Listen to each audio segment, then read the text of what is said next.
Sadhu, sadhu, sadhu. Theruvan Saranai, Avasarai Swamin Wahansa. I'm Asini. On behalf of Visakhians of New South Wales, we cordially welcome you all to the first Dhamma session of the Mindfulness series. Please note that this session is being recorded and the recording will be published in Visakhians of New South Wales YouTube page. The second Dhamma session of the Mindfulness series will be held on 28th of August. So today's topic is meditation as a tool to lead a successful human life. This Dhamma session is conducted by Venerable Kalubowila Amathagaveshi Thero. If you have any questions, please ask them in the chat box and Thero will answer those at the end of the session. In order to start today's session, I would like to invite Sajuta, the President of Visakhians of New South Wales, to give an introduction of the Thero. Over to you, Saju. Thank you, Asini. Sadhu. Garuthara Kalubowila Amathagaveshi Swamin Wahansa Etaramha Sangaratnayan Avasarai Sadhu. My highest respects to Venerable Kalubowila Amathagaveshi Swamin Wahansa. Swamin Wahansa, I feel very privileged to welcome you on behalf of the Visakhians of New South Wales today. We are very thankful, Swamin Wahansa, for your kindness in accepting our invitation to deliver the sermon on mindfulness, meditation as a tool to lead a successful life. On behalf of Visakhians of New South Wales, I welcome everyone who has joined us today. I would like to mention a few words about Venerable Amathagaveshi Thero by way of introduction. Swamin Wahansa was born and had his schooling and grew up in Sri Lanka. Swamin Wahansa had a lengthy and successful working life and renunciated the lay life after retirement. After Swamin Wahansa's ordination as a Buddhaputra, Swamin Wahansa studied Dhamma Vinaya with special reference to tranquil and vipassana meditation at the feet of late prelates such as the most venerable Na Uyane Arya Dhamma Mahathero and Balane Amathagaveshi Nayaka Thero. Swamin Wahansa is the principal advisor of Dhamma Parayana Foundation of Colombo, Sri Lanka, and is the principal advisor and co-founder of the Dhamma Kurunagala, Sri Lanka, and also is the founding trustee of Kurunagala Dhamma Trust. Swamin Wahansa, I welcome you to deliver your Dharma Deshana on mindfulness, meditation as a tool to lead a successful life. Sadhu.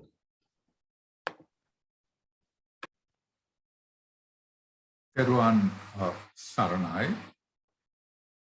Before we start the session, let us venerate Lord the Buddha. Guna Ratana Nidhanam Asama Samalokanakam Paramaruchira Payam Sabbalokuttamam Tam Amata Siridadantam Sabbaloke Padipam Sugata Maha Mudaram Buddharajam Namami. Sadhu, sadhu, sadhu. Dear faithful devotees of Visakhians of New South Wales and the affiliated participants today for this Dhamma session. The subject today, what we would spend the next 2 hours is on mindfulness and meditation as a tool to make your life successful.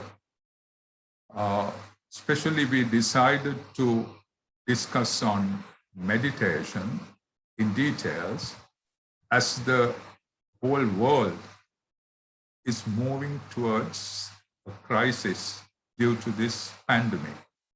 And life-threatening, this sickness is pervading the entire world. And so many people are losing their loved ones. And the sickness is at the doorstep of almost every citizen of the world. And people are very stressful due to the fear of death and sickness. So in trying times like this, Buddha Dhamma usher a lot of solutions to the human being to find solace and to find calmness within yourself.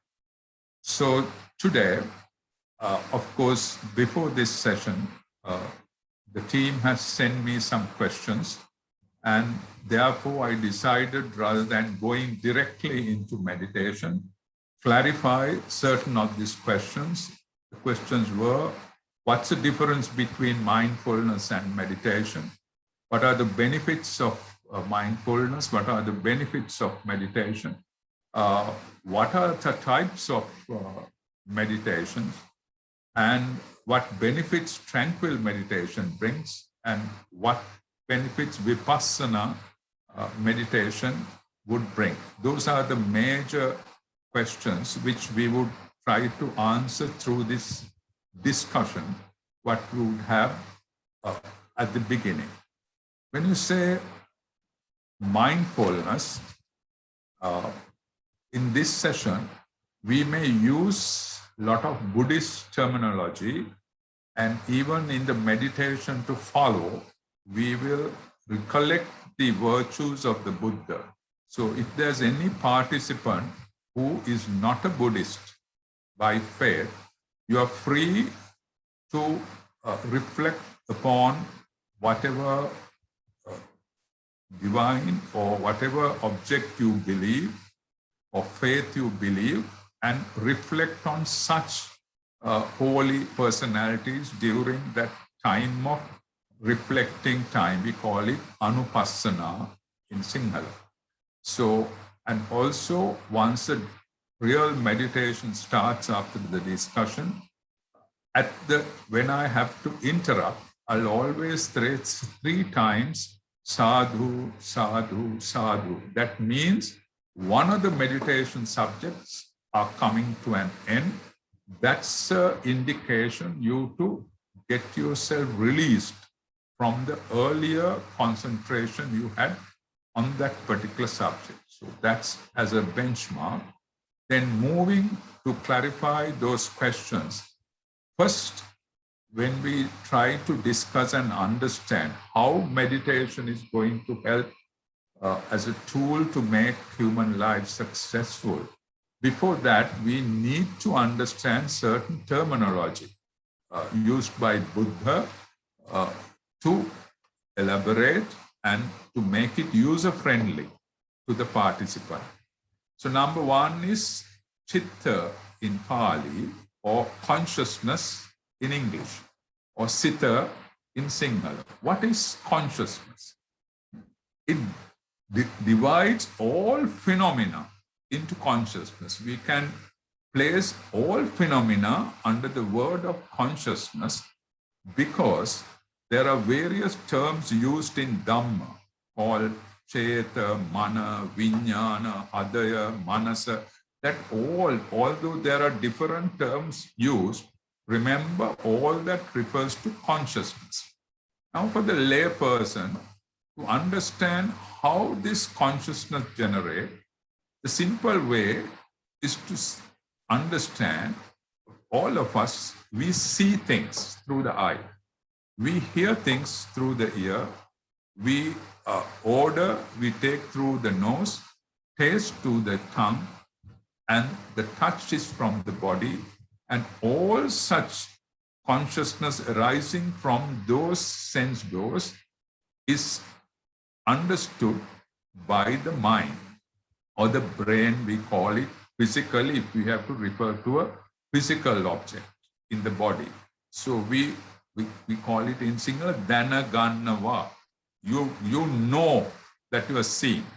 You know that you are tasting. So the whole world, this whole world, with all this phenomena, is grasped through the consciousness.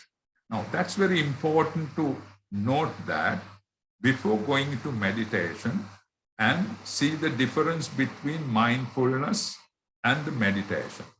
Now, apart from the sense through the consciousness one creates through the sense doors, there are times that you keep thinking.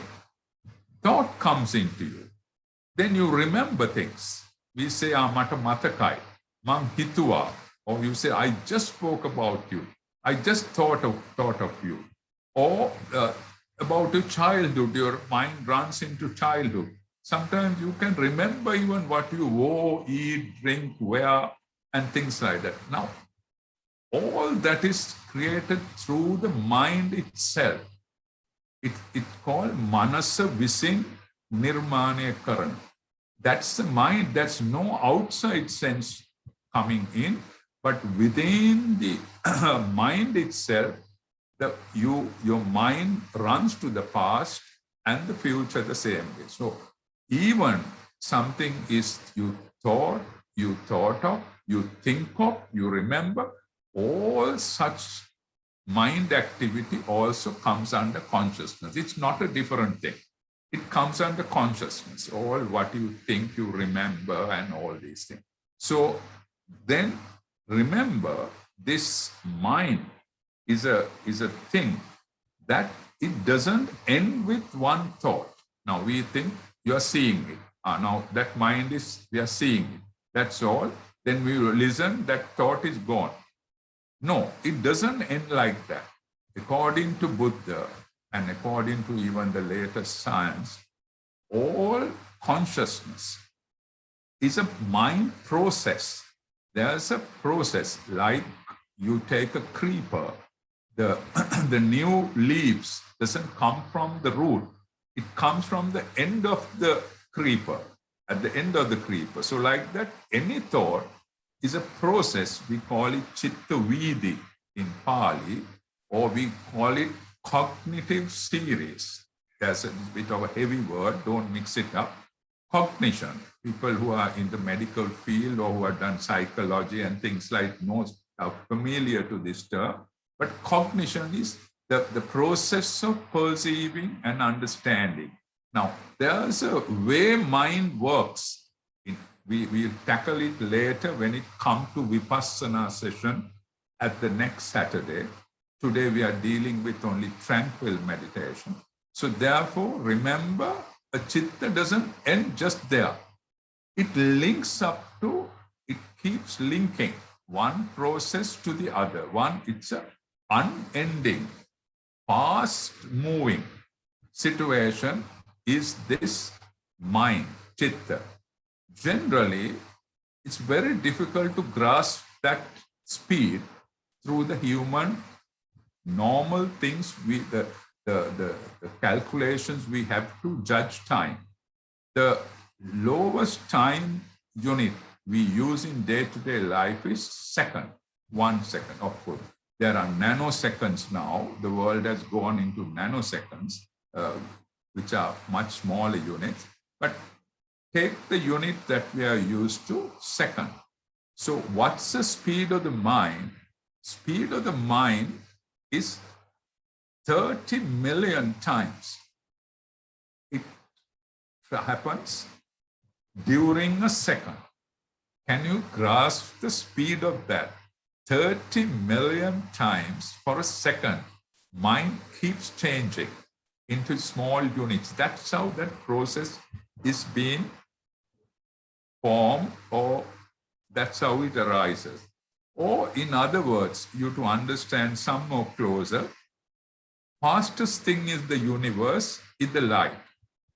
It travels, if I am not mistaken, people who study science more, please correct me if I'm wrong. For a second, it runs into about 135 to 45 miles per hour. But if you take the speed of the light, the mind works again 299 million times more than that for a second. So it's very close. If you take the fastest thing in the world, the light, and even you take the second and compare with the speed, it's nearly 300 million. That indicates how fast it is changing. Therefore, if your brain is scattered, please understand, when I say scatterbrain, we call it sometimes when people don't remember, they keep mixing up it. We call it he or she is a scatterbrain because your mind keeps running. Now, this is nothing wrong with any human being. This is the nature of the mind.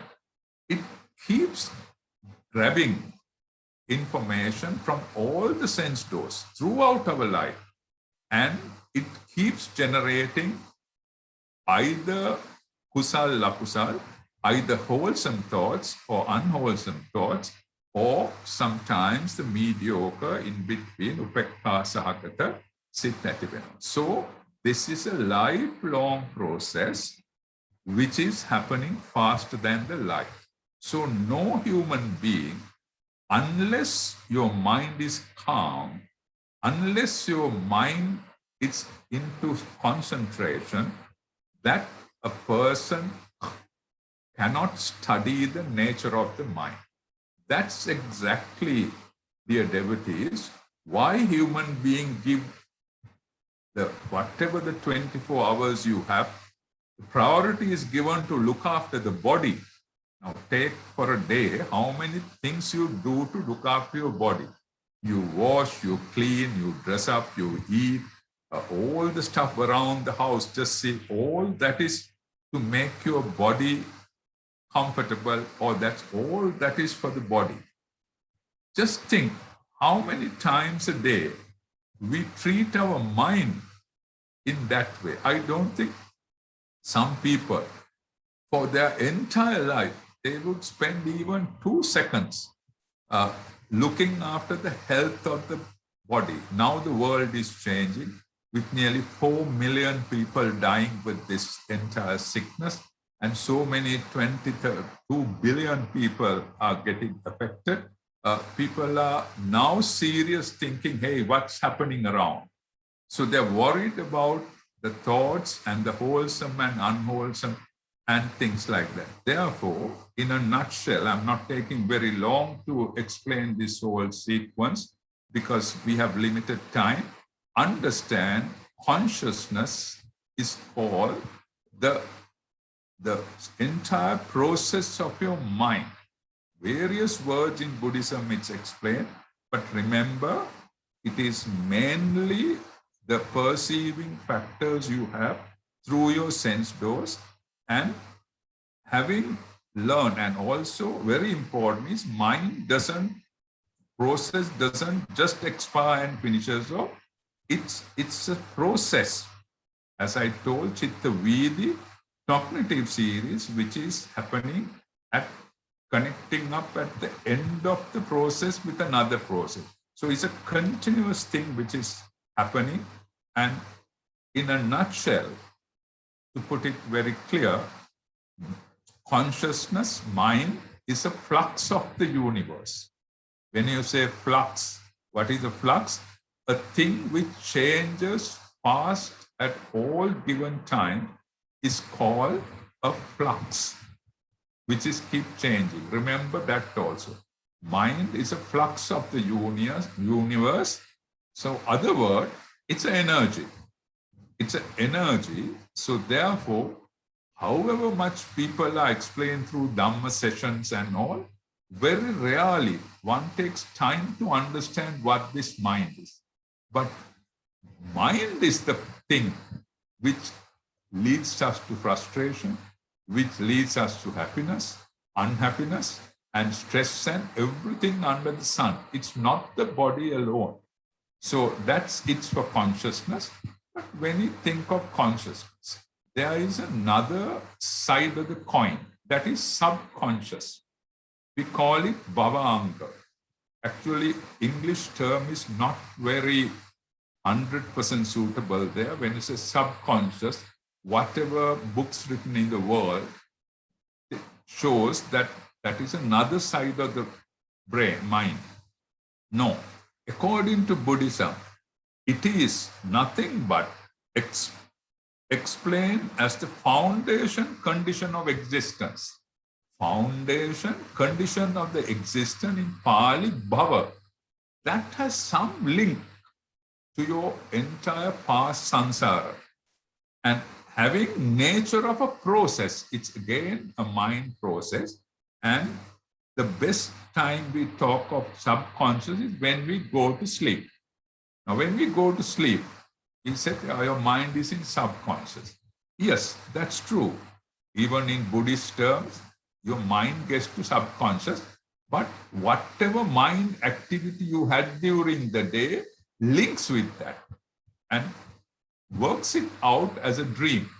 That's what most of the dreams you can't remember by morning, because this is just a brain mind activity linking with the subconscious.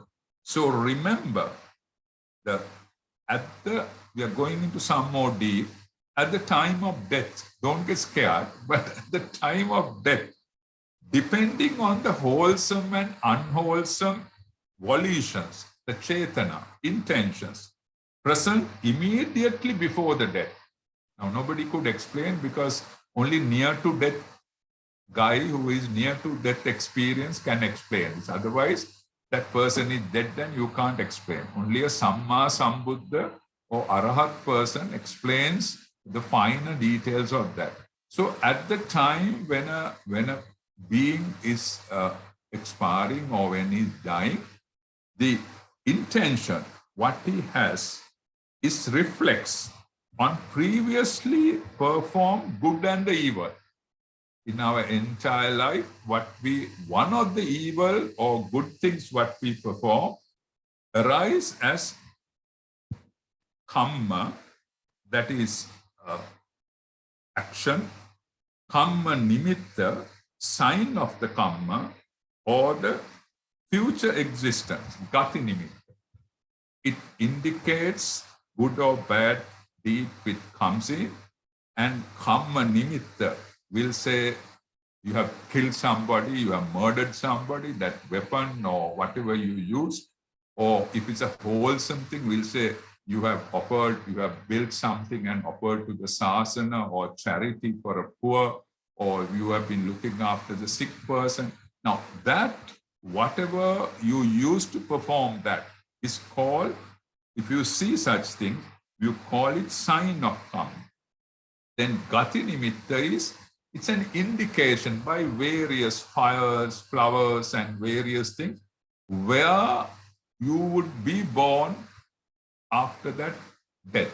So whatever it is, relevance to subconscious, that's exactly the gati, the karma, the sign of it, and the action of it, sign of it, and the future existence, that creates that subconscious. So when a person is reborn at the time of pratisandhi, or the reborn consciousness, rebirth consciousness, which starts with that essence of bhavanga or subconscious. So this is where human beings don't understand. All of us carry that bhavanga chitta at the beginning, and that had the flavor of our habits and our ways and all what good and bad, what we have done in the sansara. That makes your personality. That's what even you bring up your children with, 4 children with equal facilities. The 4, thinking of the 4 is different. The mentality of the 4 is different. Your mentality of the husband and wife is different. Father and mother is different. Your best friend and you is different. Why? And sometimes even meditation, you keep 100 sessions, some people can't understand. Nothing wrong with the sermon or Dhamma. It is that person's, that subconscious, which this whole life, the consciousness started, has that flavor that he has not practiced in the past. There was one question raised by Sajota, was, have you got to meditate to attain this higher state of Nibbana? I will answer it at the time of Vipassana meditation. Answer is no sometimes. That's because for some who have a very good high standard of this subconscious from your previous births, there are times mentioned in Dhamma when Buddha is giving a sermon, listening to it itself, they attain the holy status. So on. You take this Sariyut Mugala, they were young two lads who was indulged in music and going from town to town because their parents was rich, but they want to find out what is liberation. When they met Assaji Rahatan Vahanse, the few words he said, I am a monk who have ordained recently. I don't know Dhamma much, but as far as I know, Ye Dhamma Hetu Pabhava, my master declares the cause and effect of the universe, and Dhamma Hetu Tesam Hetu. And he also teaches you how such phenomena arises and passes away. That's all. That's all the sermon. It's not a 2-hour sermon, just 2 hours, 2 minute sermon. But what happened? Sarut, as a young lad, attained Sova.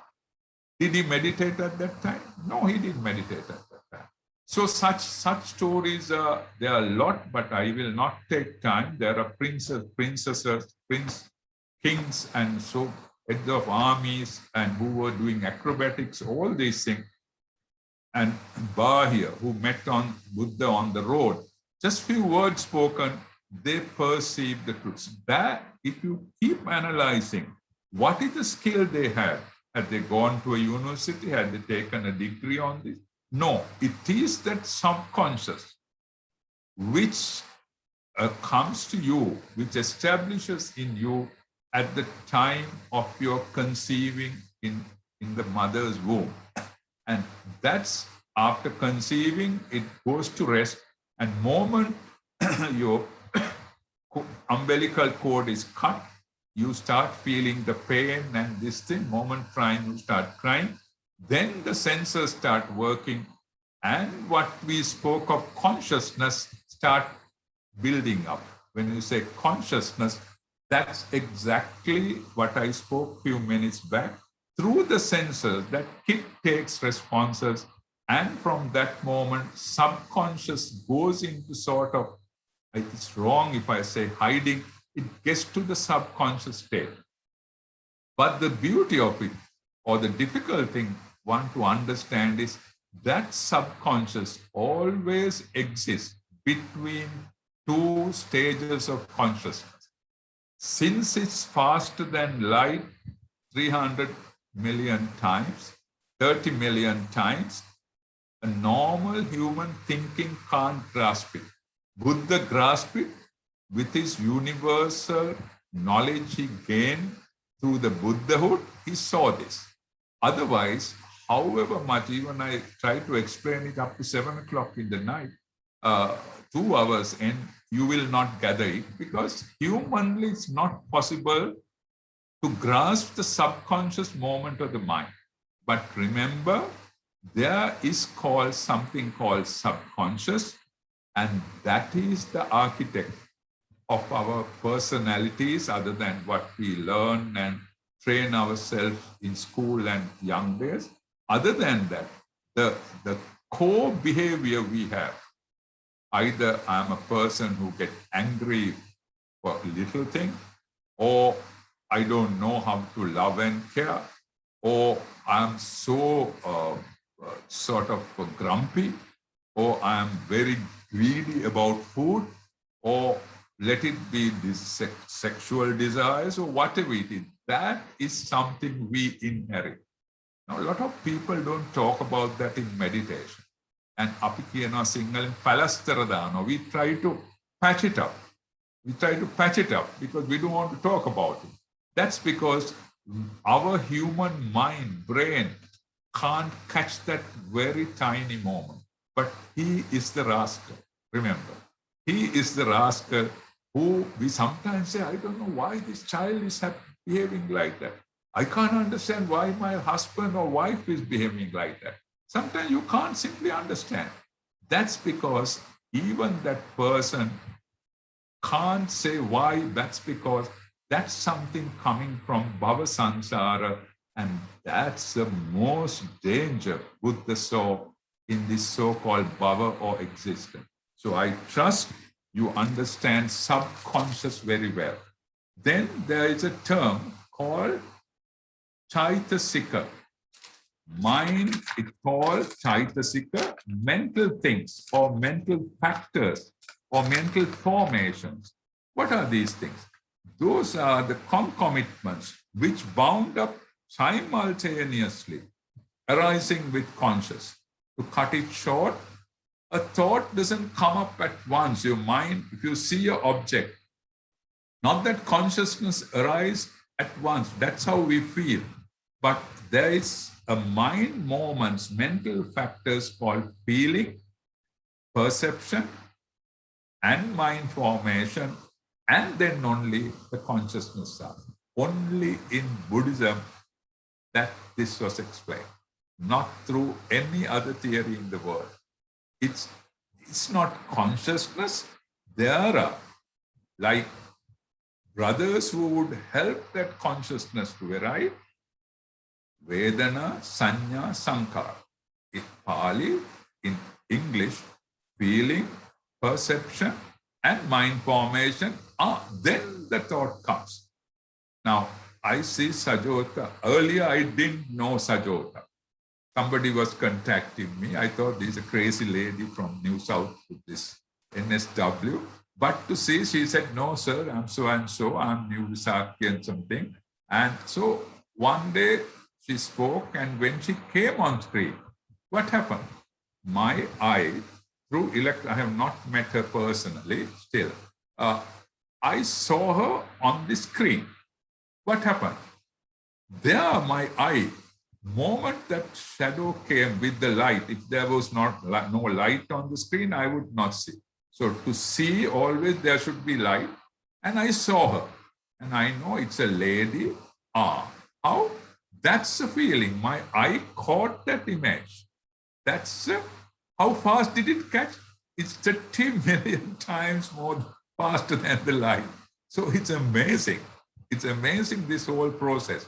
So then after that, what happened? I perceived that's a lady. It's not a gent, it's a lady. It's not a very rackety old lady. It's a lady, a young lady. No, Sajota will have to pay me something for calling a young lady. But anyway, so like that. Then thereafter, what happened? Sajota went out from the screen. But my mind factors kept that image. Those mind factors, if it created, Sajota is a worse person. I should not see. I get mad when I see. Or as a priest, I will not mention that. But if I'm a lay person, I'll say I get excited seeing her. All those things, either you hit against or you like it. Who made that? Was it you? But we think we made it. No, it's a mind formations which brings the liking or hatred or whatever. Those are called defilements. Keles ekdas pansiyak buduhamduruku our mind එක spoil කරන. There are 1,500 such mind formation in the akusal list, and there are some more in the kusal list on the good deeds. Like you see your parents, what happened? You feel so much of respect. You feel that we should look after them, we love them. Now, all those are all mind formations. So remember, Cetasika is something, mind formation factors, you can't separate it from the, when you say mind, it's bound to consciousness. So some people try to split hair on that. How come it's a Cetasika? What is mind? What are two things? We get into a whole jargon of intellectual, you understand, soup. Don't do that in Buddhism. Buddha said, never make it a sort of a pudding out of all these words. Be careful. So it's consciousness, the mind, and now you understand how it works. And there is something called subconscious, also working fast, and you know the speed of that. You know why you and I can't grasp it. And there's called Chaitasika, mind formation. Now, mind formation, Buddha gives a very good answer. We'll say Sajota gets out from a house. And if there's an apple tree in the garden, I don't know whether she has an apple tree or she's in a flat or condominium. If there's a garden, there's a tree, she wants to go near the tree. So from the first doorstep, she's moving towards a tree. Then what's happening in reality? She's moving away from the house, but getting closer to the tree. But if you really analyze, she's going towards the tree. So she can't be separated from the house, movement from the house. Neither you can't separate her getting closer to the tree. There's a process what's happening, which taking her towards the tree. Exactly like that, the mind formation works. It works together, remember. So, to talk of mindfulness, now we come to mindfulness. Now, we know consciousness, we know subconscious, we know it, what mind formations are. Then what is this mindfulness? What is mindfulness? In the wider sense, one of those mental factors inseparably associated with all karmically wholesome, that is the good side of thinking, and karma produce lofty consciousness. Don't get worried with these heavy words. Or whatever, in a wide sense, it's a mental factor. It's not consciousness. Mindfulness is a mental factor which links to the good side of thinking. Now, when you scan through the Dhamma, when you say 4 foundation of mindfulness, Satipatthana, I hope Visakhians are used to this word, Satipatthana.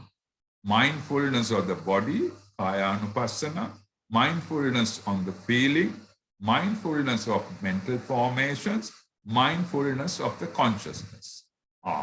What that means, one gets into details or understand very well, perceive what the material form is.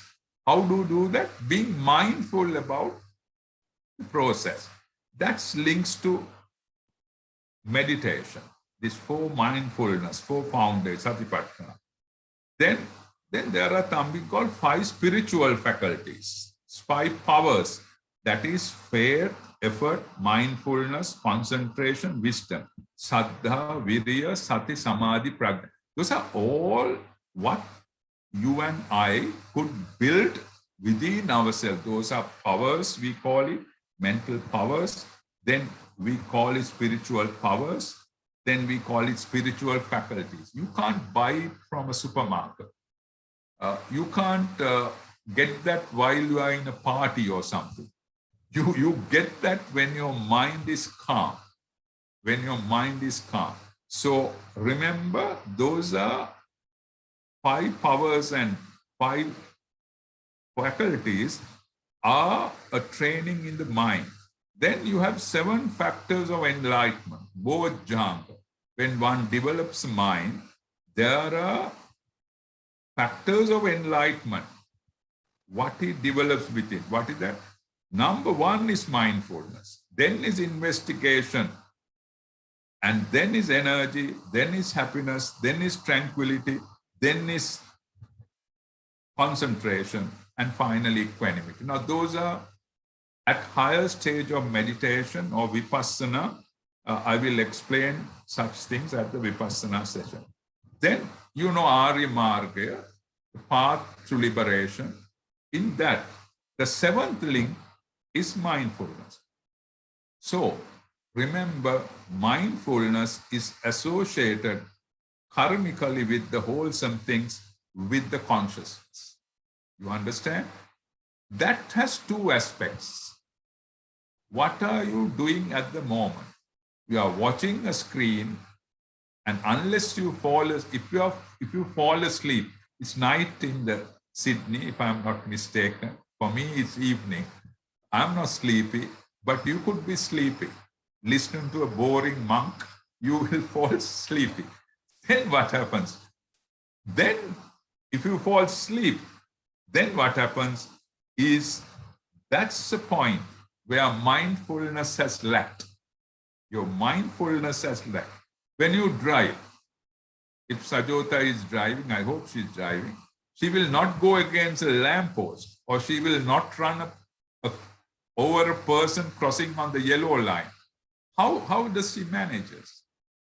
That's through mindfulness. When she goes, sorry Sajota, I'm taking you as example, you are the only known personality on the screen. I hope you don't mind. And the next thing is she goes to kitchen. If she is not mindfulness, God bless the people who have that dinner or lunch. So like that, your mindfulness. We'll say you are young, you are dating your fiance. If you're not mindful, what happens? When you, during your dating time, you are very mindful. Only after marriage, you find out the real essence of it, because both have behaved very mindfully. Whenever you meet, you give the best out of you.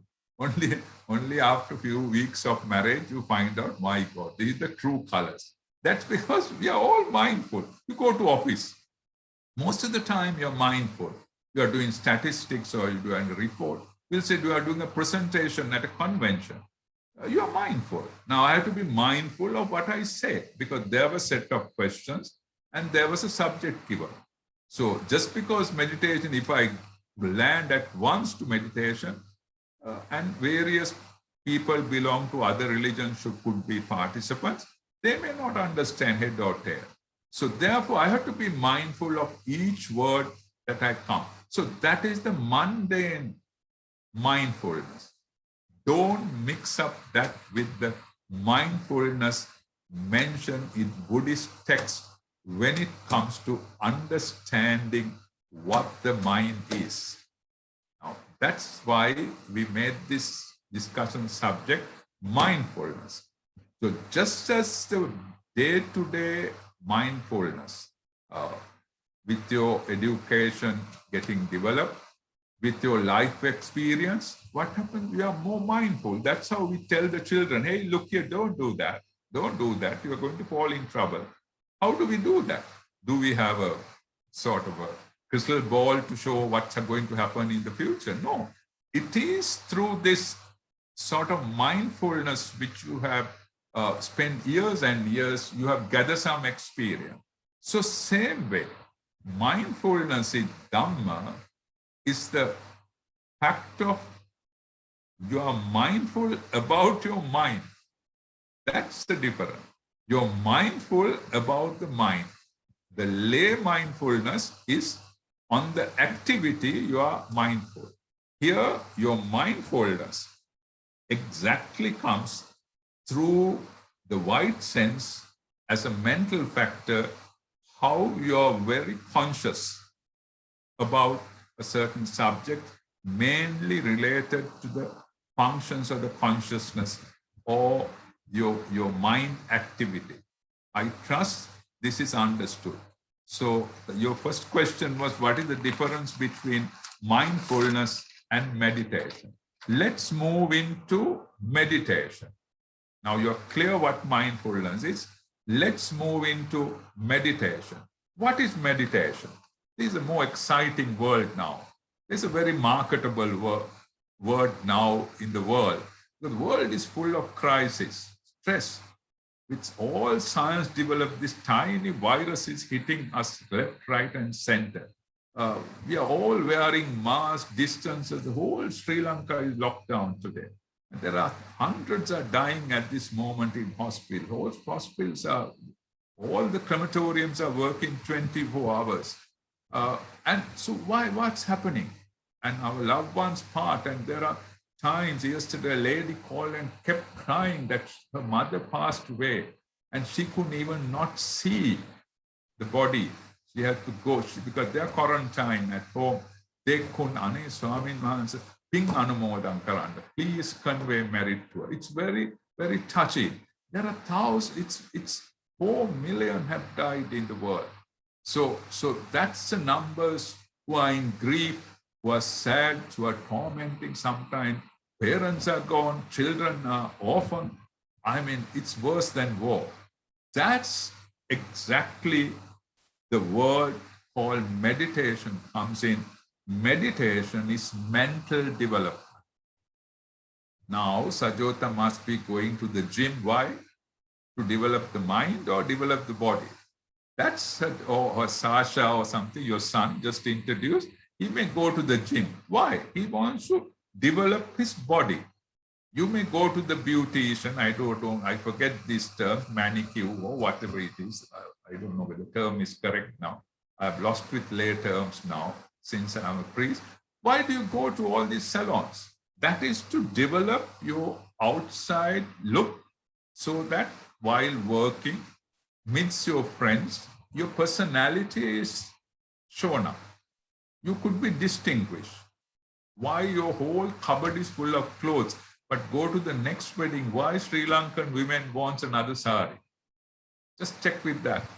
The cupboards are full, there are thousands of saris, but you want a new dress. That's exactly because wants and needs are unlimited. Why? Your mental situation is wants are unending. Needs are unending. Why? All this is not done because of the body. It is this rascal, which is called mind, who has to be controlled. We learned it faster than the light, 30 million times more. So when the mind is, as you know, from the day we are born up to the end, we spoke of the last moment. Karma sign, karma sign, and where you are going to born. All such things are mind related. Not that your body doesn't do that. Mind does it. So such a way, even up to the last moment, who is jumping like a monkey from tree to tree is this mind. So unless you develop the mind, your mind will be a monkey throughout. And moment your mind is a monkey, it's jumped from one life to the other. We call it samsara. And according to the wholesome, unwholesome, what I told, those signs and all, you keep being born in either in the hell or divine world or hungry ghost or animal, or it could be anything. People still laugh at it, but it's high time to understand that is there. When you and I eat so well at home on a dining table or whatever, there are millions of mothers don't know what to cook for dinner or what they should cook for tomorrow. And millions don't have a roof under them. When you go to sleep, check today, when you sleep, there's a roof over you. There are millions of people who don't have. There are more than 2 billion people in this world who are suffering from this sickness. They don't know whether they could see light tomorrow. Such a situation. That's all because your mind keeps grabbing. That's samsara. Once you are born, jati, jara, vyadi, chuti. If you are born, you keep decaying until your mid-age. I'm sure Sajota didn't know until very late that the body is decaying. Otherwise, young times, you look at Sajota's son, I just saw, he's very young, popping up young guy. You don't see decay. But later only one day he will see his gray hair is one hair is gray. Like that it starts, your skin start wrinkling and your organs start decaying. So therefore, if you are born, all these things do come in, and therefore this occurring it over and over again comes because we don't develop our mind. We don't develop mentally. We spend a lot of time to develop physically. So that's the subject which is called meditation. Now, you can't just jump into meditation. Although this session is mindfulness and meditation, you can't just jump into meditation. Buddha very clearly said, there is called something pariyatti. Pali, English, study provides the guidelines. You have to study Dhamma, read what you are doing this session. Now, I would have started just meditation if I want to show that I'm expert of meditation. But first, you should understand the terms that we are talking. The questions make it very clear. There are more than 6 questions which I'm answering now through this session. So unless you understand, you can't proceed to develop mentally, because you understand he is a very fast-running creature. Unless you are very calm and cool, you can't grab the guy, you can't get hold of him. So therefore, to start meditation, one has to study Dhamma or listen. Now, Visakhians of New South Wales is giving the best gift. I call it best gift, what they could give to the world in a crisis time like this. Useless talking of parties. We can't have parties, we can't get together. Everything is stopped. Even you can't go to a shrine where you believe that your God is there. All temples, churches, everything is closed in Sri Lanka for now nearly 6 months. So where are these divine who were there? How are they surviving? Devotees are at home, they can't come out. How much we pray, this sickness is taking life. So it's a good moment to think. And the best gift that I say that Visakhians of New South Wales given, not because they invited me, it is very timely because the world is burning. World is burning. Naturally, you know what happened in Europe with floods. You know the hailstorms. You know the bushfires in Australia. You know how the temperature goes up there. So all those things, how mud splashes, you call it. You saw how many earthquakes for a week. Thousands are dying. So in this catastrophe, the best gift is because we are talking of mental development, which is not available for sale in any other designer branded shop that you are visiting. Are we clear on that? So therefore, meditation comes with study first. Then comes patipatti. Now, what we spend these few hours today and next Saturday, you have to put it to practice. Now, that's something we forget. Because this sensual world is keep on occupying me, unless that subconscious friend whom we spoke, that you have sharpened the skills in your previous birth, always you listen to a Dhamma, you chat with friends, and that's the end of it. You go to a meditation session, attend, come home, you're back to square one. So therefore, number 2 with patipatti, you have to practice. What happens when you practice? When you practice, it breaks through to realization. Now, that's the catch of it. First, you study. That leads you to guidelines for practice. And when you practice, it breaks through to realization. And realization is called prativeda.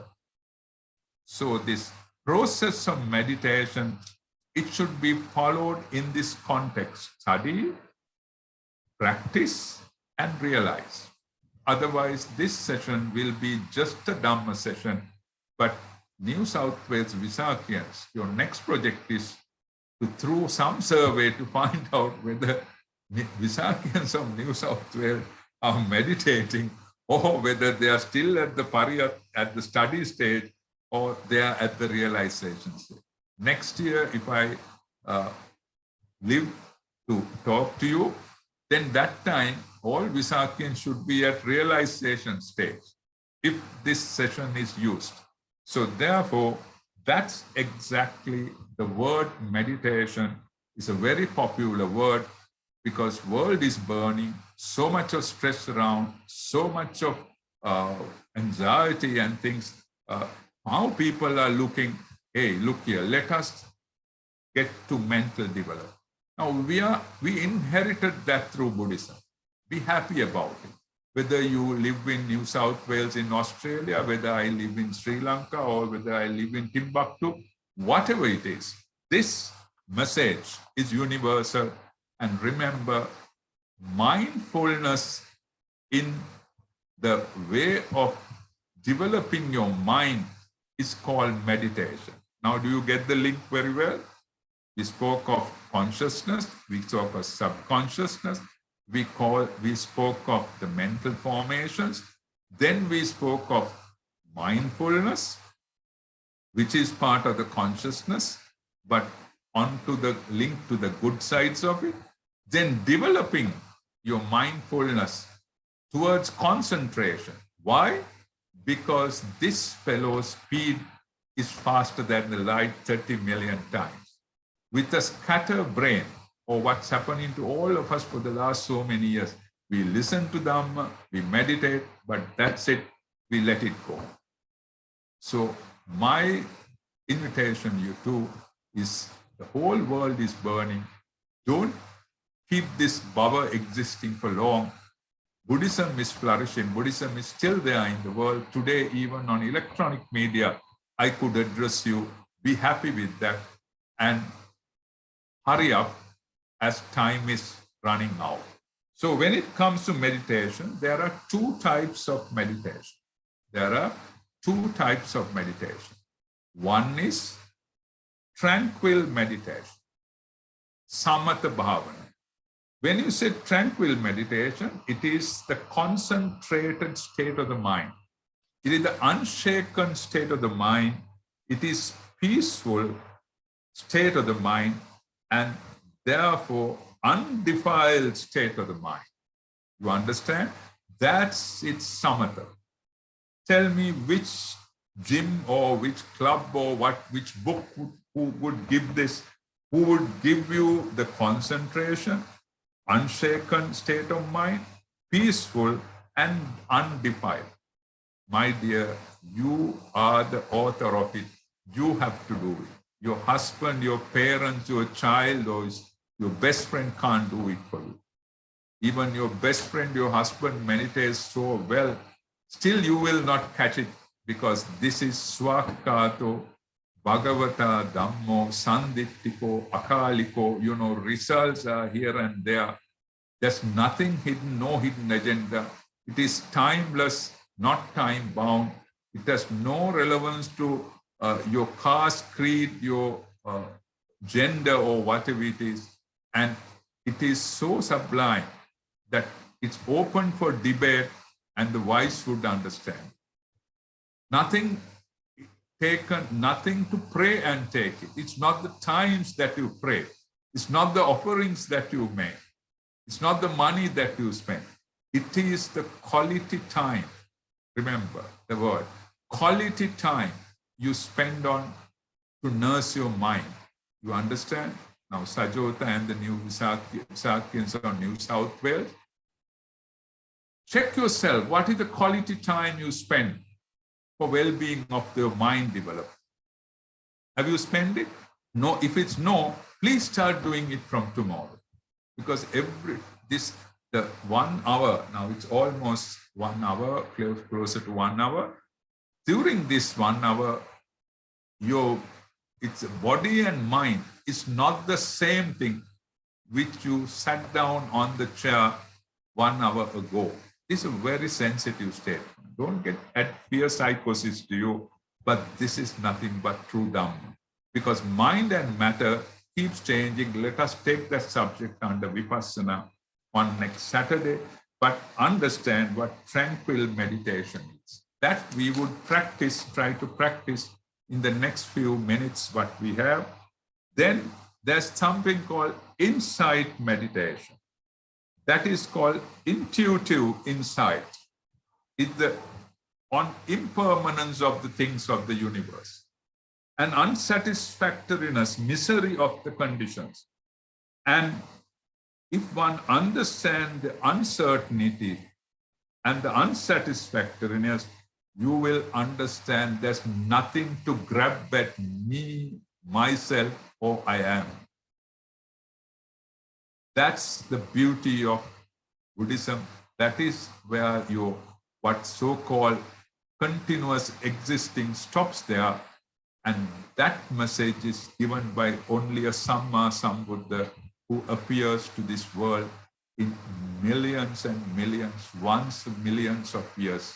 So we are fortunate that we are in the time, and therefore, in that sense of understanding impermanence, unsatisfactoriness, and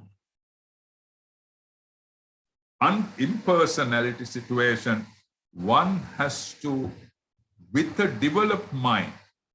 Now, if Sajota wants to cut what, I say, not a cake, she has to cut something hard. The knife she used has to be very sharp. Am I correct?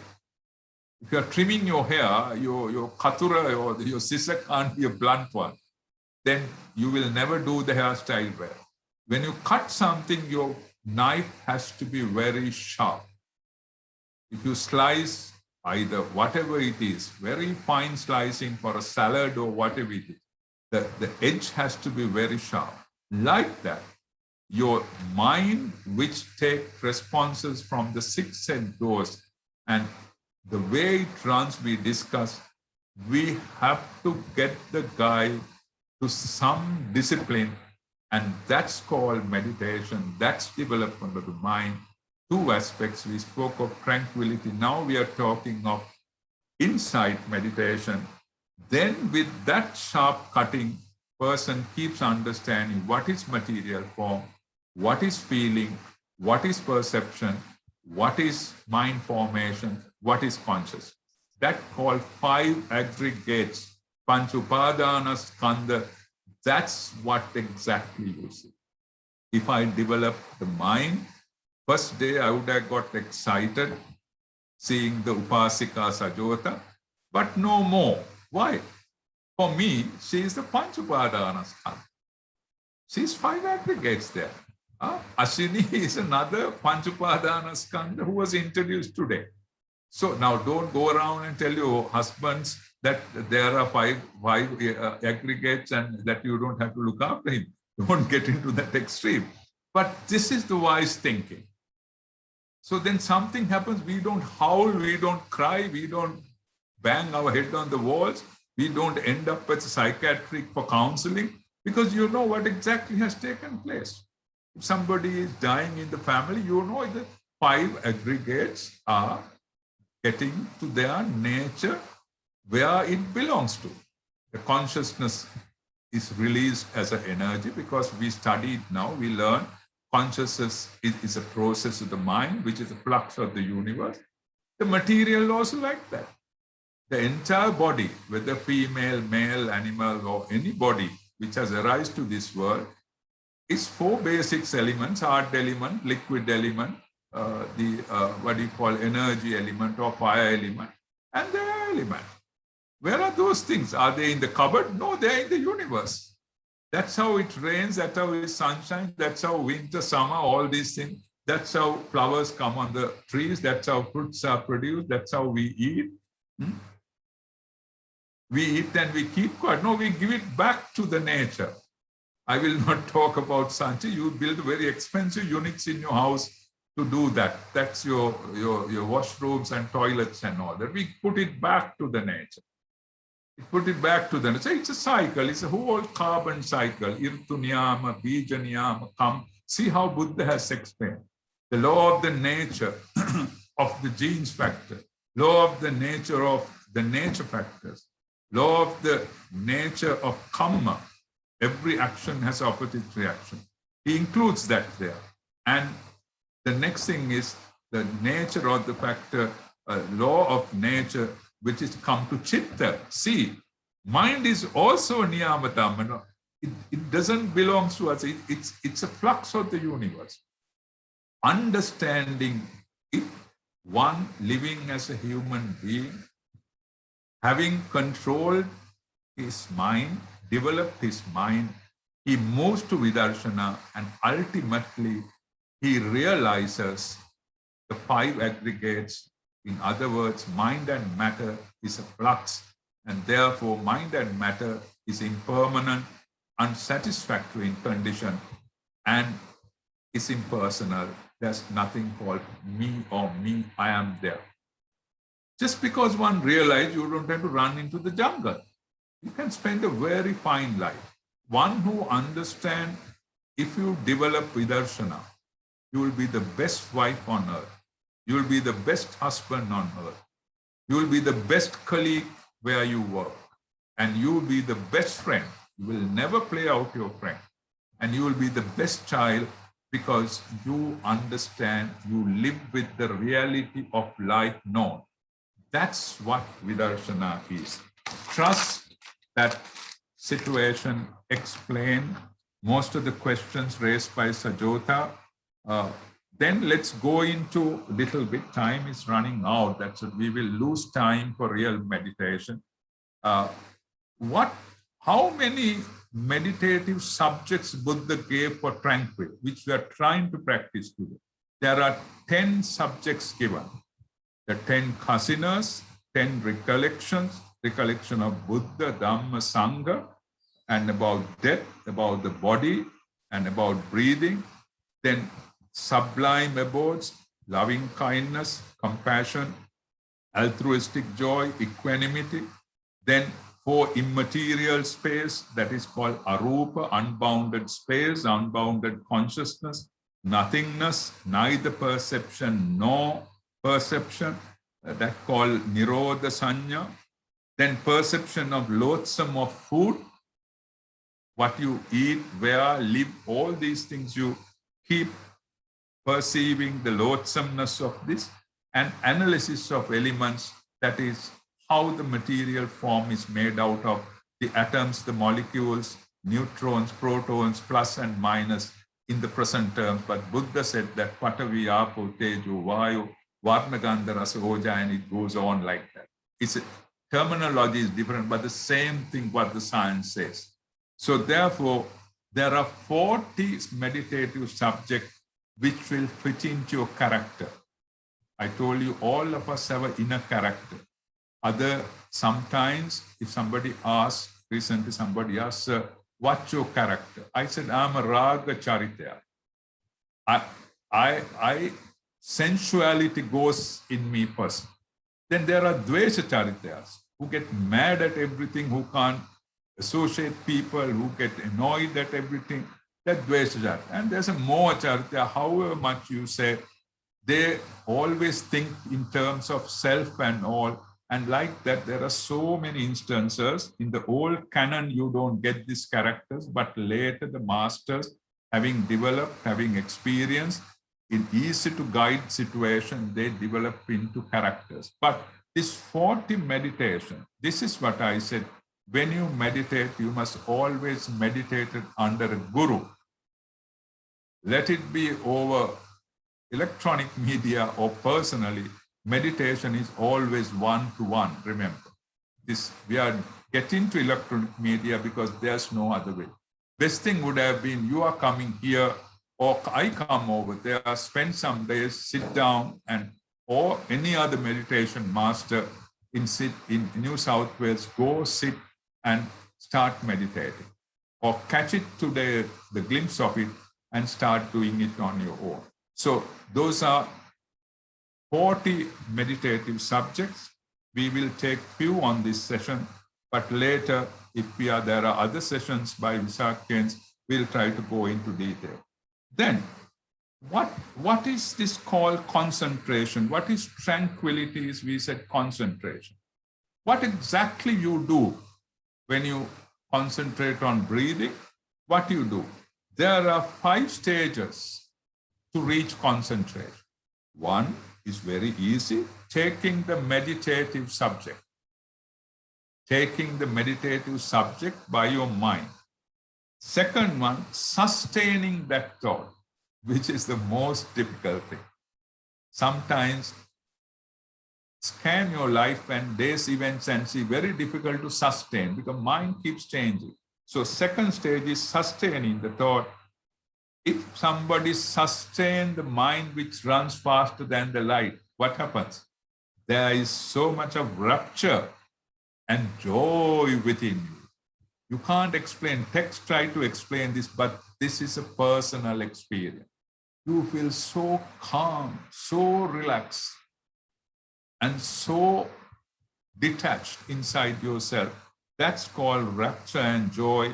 It's a state of the mind of that person at that time. That juncture, it leads to concentration. Your mind is stilled and your mind is fully concentrated on that subject and it's not running anymore.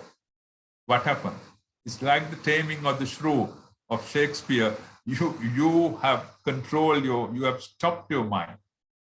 That's, if you stay in that status for a long time, it's called absorption dhyana. That's one question Sadhguru lays. What's dhyana is? Dhyana is being able to stay in that thought, concentrated thought for a longer duration. You understand?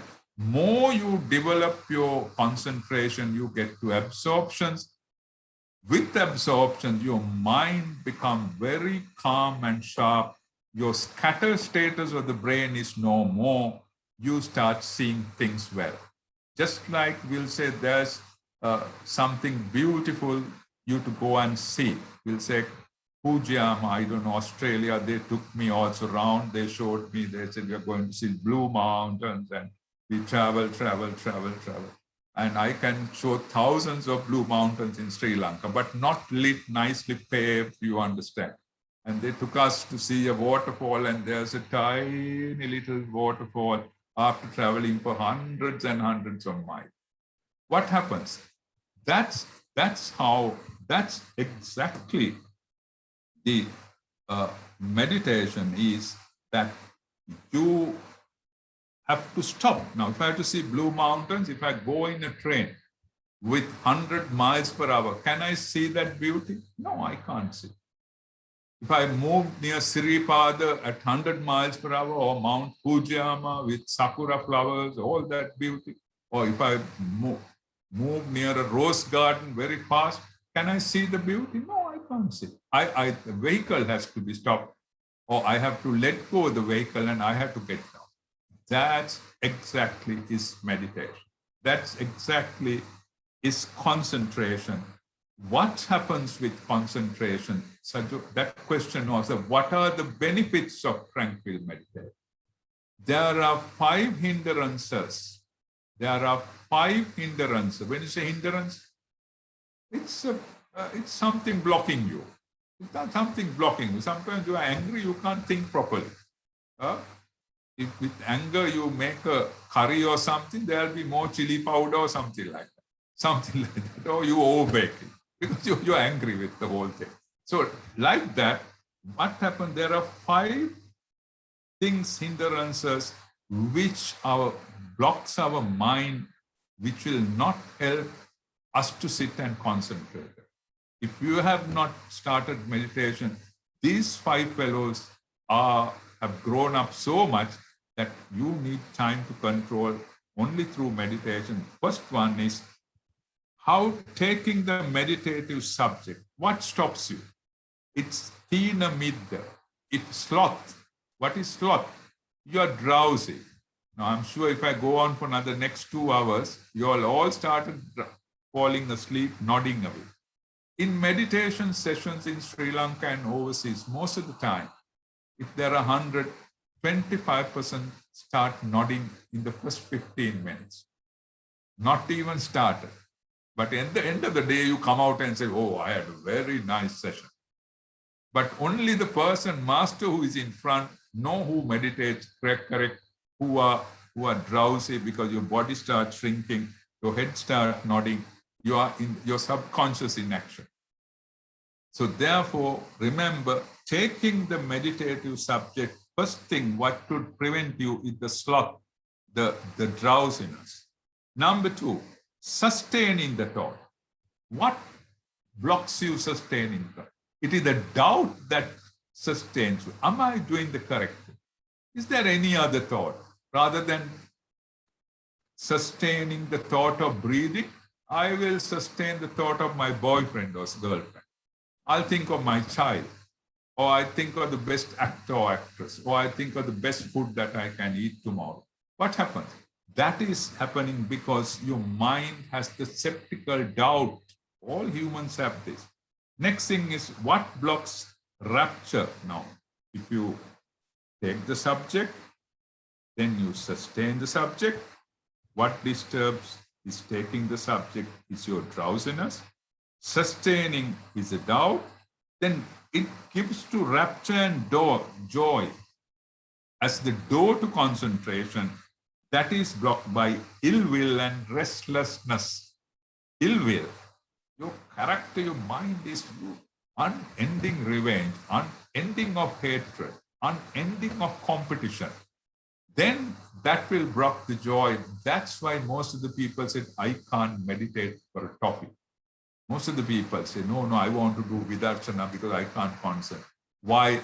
If you go deep into it, Buddha, of course, will see it through this divine eye.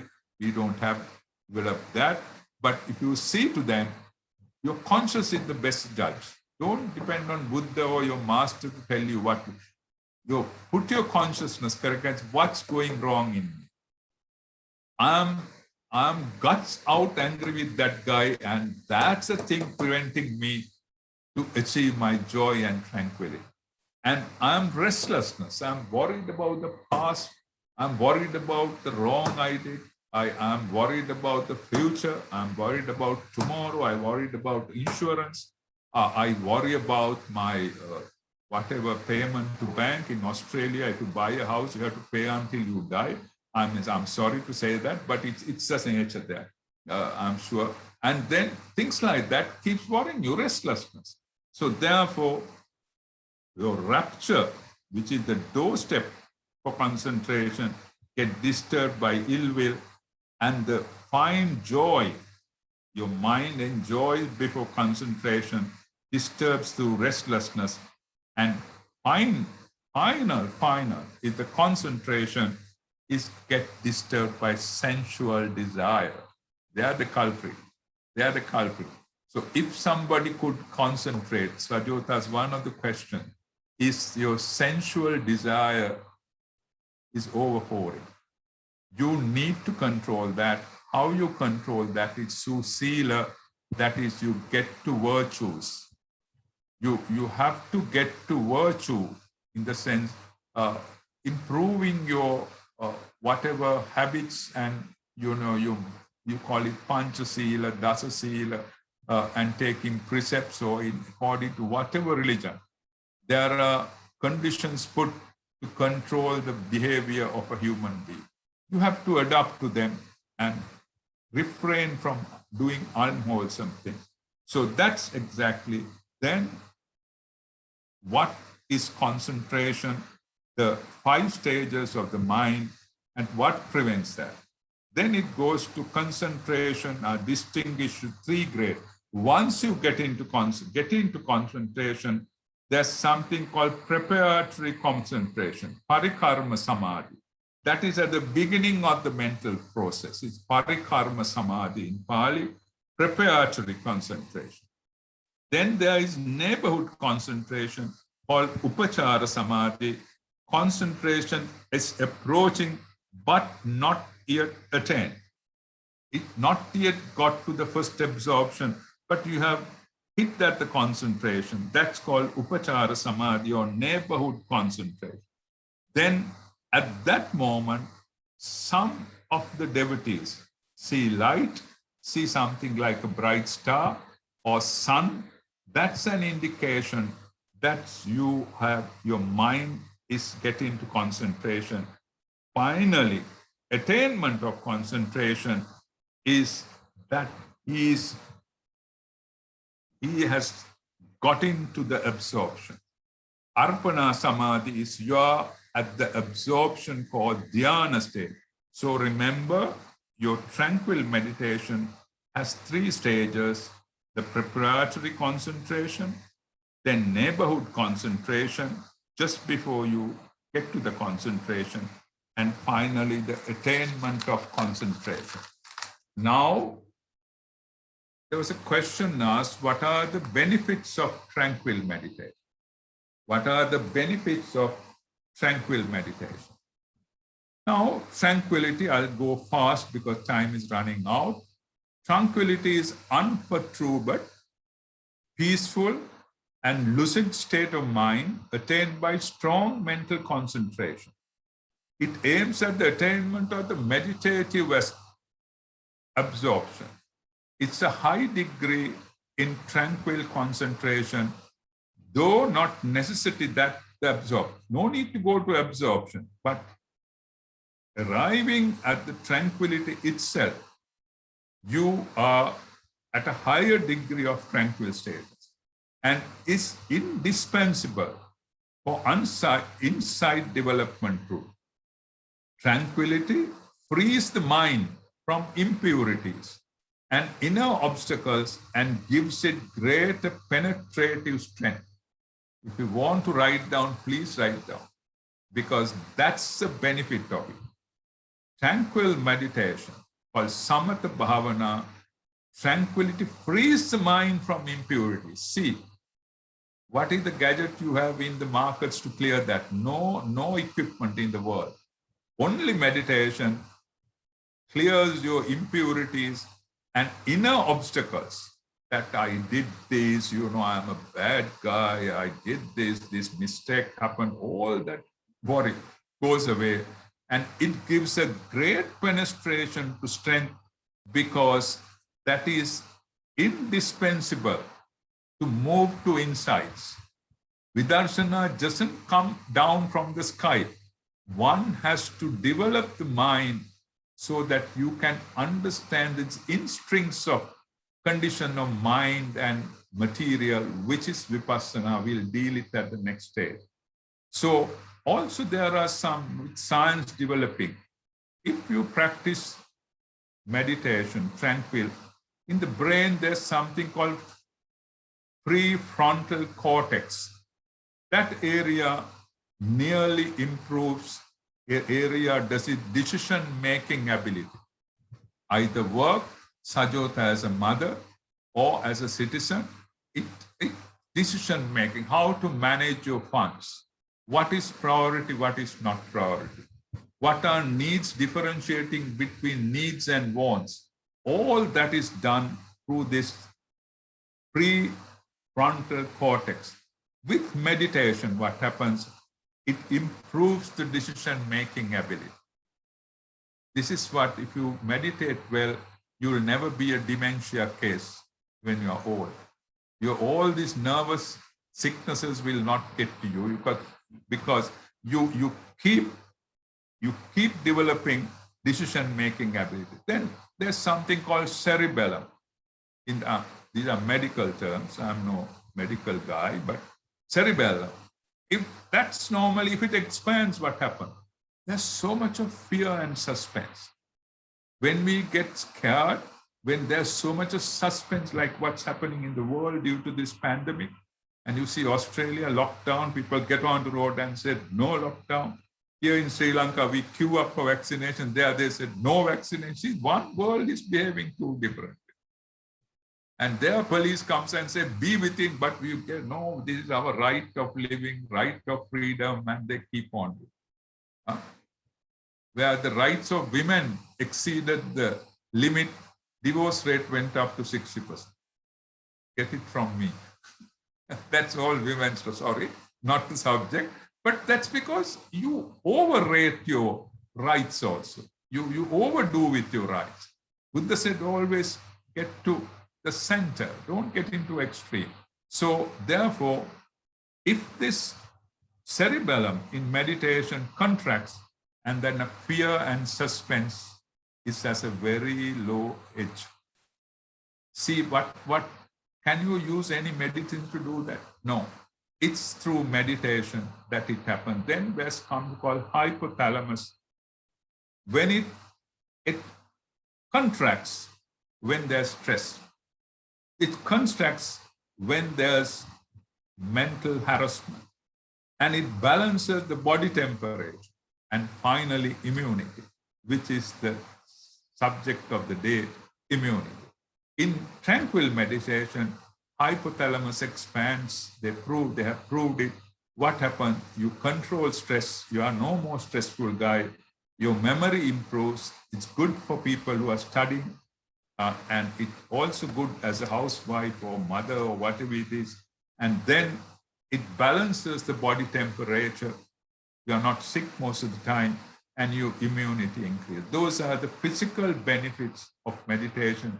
But before what we spoke is the spiritual benefits about the undisturbed, lucid, peaceful, strong mental concentration.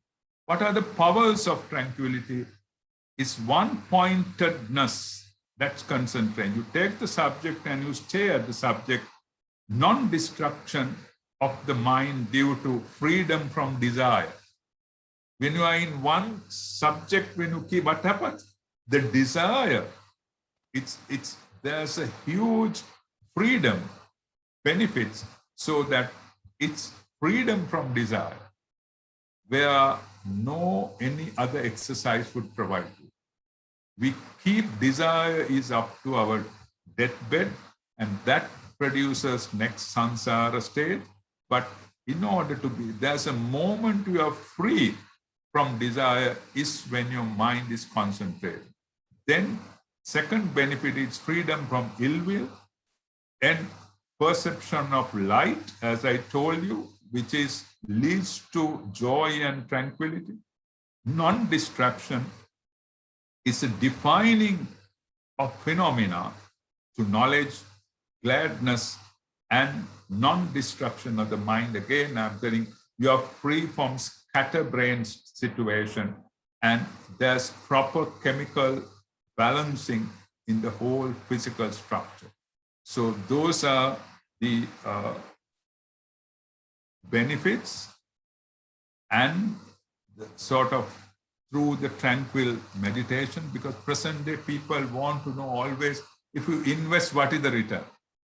So Visakhians, most of the questions, what are the benefits? What are the benefits? Sir, please tell what are the benefits of this? You want to know benefit. So I think I took time to explain all that, and that leads us to meditation. Now, Sajota, what's your time there? That's according to that time. It's about 4:30 here. Swamin Mahansa, it's 8:58. Okay, so we have about another, we start 3:30, 4:30, another 1 hour. Let's move into a practical session of tranquil meditation. Let's learn from A onwards. Number 1 is to meditate. Your posture matters a lot. What matters? The posture, sitting straight, either on a chair or recommended is on ground in lotus position. And if you have arthritis and all that, you can't sit fine, then get to a small comfortable seat. And if you have spine aches and all that, leaning against is good, but in real practice, leaning your back is not allowed. But present day, with how the human body is getting weaker, you can rest your back on the chair or whatever, but sitting straight and keeping your head straight is very, very important for tranquil meditation. More than vipassana, tranquil meditation posture is very, very important. So number 1 is normally you start with taking refuge under Buddha Dhamma, and Sangha. If you are a Buddhist, if you belong to another faith, you can always say your prayer or hymn during that time. And that brings, when you take refuge under the triple gem, we call it Buddhang Saranang Gacchami, Dhammang Saranang Gacchami, Sanghang Saranang Gacchami. I take refuge under Buddha, I take refuge under Dhamma, and take refuge under Sangha. To seek end to this bhava sansara and to end this suffering. Now that's where you start. If you are keen practicing it, please in front of the screen, other than the persons who are monitoring the technical aspects of these Zoom discussions, others have to sit up, stop writing, and get to practice the tranquil meditation. Sit back, sit straight. If you have other music and all going in the outside, please stop that and put your cell phone aside. Don't try to answer it. Don't try to meddle with it. What messages are there, you can do it later. Now, that's the first step. Sit straight, keep your head and body upright, and you take refuge under Buddha, Dhamma, Sangha, being a Buddhist, or any other faith. If you believe a certain personality or unseen God, you can think of such situation and go to refuge for a moment. Then, with that, you move to taking precepts or recollection on the morality. Now, we are not talking of the past here. We are not talking what happened in the past. We are not talking of what's happening in the future at this moment, in front of your screen, now. Now contemplate, reflect this way. At this moment, I abstain from killing and taking life of others. Please think in lines of that. At this moment, I abstain from killing and taking life. At this moment, I have abstained from taking things not given to me. You're not going on a robbing spree now at the moment. At this moment, I have abstained from sexual misconduct and being restrained in all senses. What you hear, see, smell, taste, touch, all those things you have put to a side. You are restrained. Now you are training your mind to restrain from sensual desire. In that, sexual misconduct is part of that.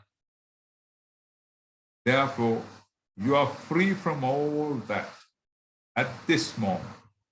Then, at this moment, I have abstained from false speech, creating disharmony among others through gossip. See, at this moment, you are not gossiping. You are not scanning through your social media. You are not seeing what other people are doing. You are not putting likes or dislikes to that. All that is out. And therefore, your speech doesn't create disharmony, neither to the members under your roof at this moment, nor to the human world. Then you have abstained at this moment from partaking liquor, drugs, which cause intoxication. Your mind is very clear. It's not influenced through liquor, or your heartbeat and the pulse rate is not high due to intake of liver. Your heart functions normal as it's designed. That's this exactly where your mind is resting now. It's called virtuous life. Recollection on morality. You are recollecting the morality. See, your mind is very wholesome state. You spoke of, when we spoke of mindfulness, sati, we called it, it's a lofty, beautiful mind condition. You will experience it. You are not doing either body or mind any harm to any living object under this, in this planet. You are not robbing anybody or bringing discomfort and sadness to others. You have not taken intoxication and other things which will influence your thinking. Your mind is therefore calm, serene, as your mind is on the entire virtuous condition of behavior.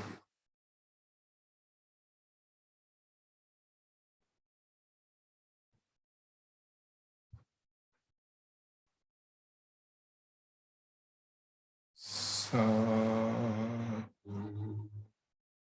now, with that, we are coming on a very long samsara, and also in this life, sometimes without our knowledge, or because we are prompted by our friends and our beliefs, we sometimes blame, insult, and find fault with the triple gem, Buddha, Dhamma, Sangha, or whatever religion you believe, whatever unholy treaty, or whatever it is, and to Arya Pudgala, people who follow that path, we criticize, we blame, we insult. That, although you have not done it this birth, sometimes in previous births we have done. Now, recollect very well, concentrate very well, and now we are getting our mind free from such kind of opposite reaction caused from blame, insult, and finding fault of whatever faith you follow or whom you respect. Think on these terms. If by deed, speech, or thought, heedlessly, I have done anything wrong, please forgive me. O Master, O Teacher, the great wise, the Buddha. O the Dhamma, immediately seen and timeless. O Sangha, noble ones who have taken the right path unparalleled. O my teachers, my parents, any lay folk who have attained this path by consciously or unconsciously, if I have blamed, insult, or found fault in my long past samsara or in this life, please forgive me. I'm sorry, please forgive me. I thank you for forgiving me. May you all have happy minds. That free your guilty conscience of insult and blame. That makes your mind somewhat calm. Now, there's a way to build protection within yourself, because there are so much of evil forces work in the universe which prevents such development. In Pali, you call it Aham Buddha Parayano, Dhamma Parayano, Sangha Parayano, Viharami. May I rest on Buddha as my support. May I rest on Dhamma as my support. May I rest on Sangha as my support. I live accordingly at this moment. Viharami. on this planet Earth is burning from suffering and desire, I rest on Buddha, Dhamma, Sangha, or any divine I believe as my support to develop myself and to be free from this suffering.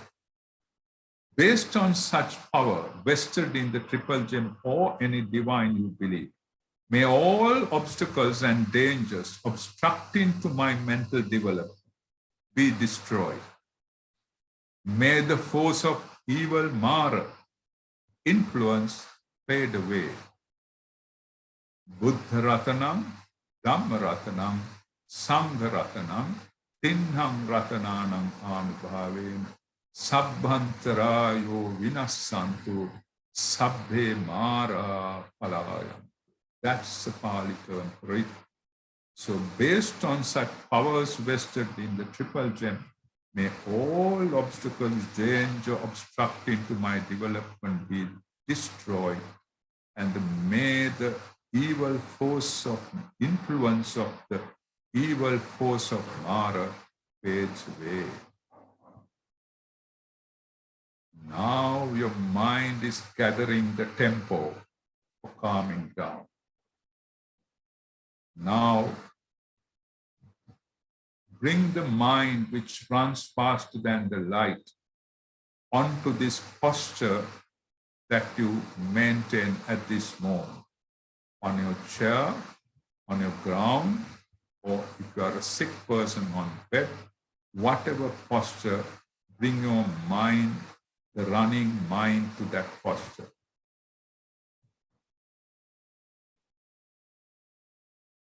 For that, when you bring the mind to the body at the present moment, that's called this moment. Settle your mind on this moment, this moment, this moment. Now, start scanning from this moment onto the past. From whatever the past you remember as a child up to now. Up to now. It's a sequence of mind and matter arising and passing away. Let it be wholesome, unwholesome, good or bad, all such activity from the time immemorable are either five aggregates or mind and matter which has existed and passed away. Now, since you are calming your mind, it's very evident you can't grab hold of something which has arisen and passed away. So what is the best thing to do? Let go the past. Let go the past, lock, stock and barrel. Good, the bad, your worries, everything, let go the past. Such a fine feeling. Your depression, your stress has no place to stick. Now, from this moment where your mind is on your body, there is called future to arise. There'll be a tomorrow. There'll be a next 1 hour to come. But that is yet to come. What is future? Future is mind and matter which has not arisen. It has not arisen. Because mind and matter keeps arising, passing away at each moment. Therefore, can you grab something which has not arisen? No. The mind is calm now, you can't grab it. Therefore, let go the future. Future makes you always restless. Future creates a lot of stress. Therefore, for this moment, let go the future. At the same time, it's not a factor to say there was no past, there was a past. Please don't meditate thinking there's no past, there was past, but you can't grab hold of it. So therefore, you have let go the past. Future is something would definitely come, but in deep thinking, mind and matter has not yet arisen. Therefore, you can't grab it. Let go the future. Where else to go? You have only this moment to arrive at. Past is gone, future yet to come. You have let go on both. Now bring your mind to this moment. This moment, what does the mind grasp? Mind grabs your body in posture. Now, bring that mind through virtues which has calmed down. For begging forgiveness, it has calmed down. For resting on your belief or Buddha Dhamma Sangha, you live accordingly. That has calmed yourself. And you have let go on the past, let go of the future. Now bring your mind to this body, to scan the body. Bring the mind which is at this moment on top of your head. Top of your head. Scan the body from mind this way. Top of the head, the face, neck area, shoulder area with two arms. Gather how the arms are placed one on other, on hands apart. Position of the arms, shoulder area, the chest area, the abdomen area, the hip area, the two legs, knee joints, calf area of the legs, ankle, end of the feet.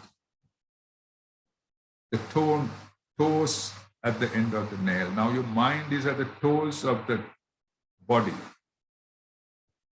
Now you scan upwards, toes of the body, end of the legs, ankle area, calf area, knee joints, two legs, hip area, abdomen area, chest area, shoulder with two hands, arms, neck area, face, head, top of the head. That completes the body scan. Now,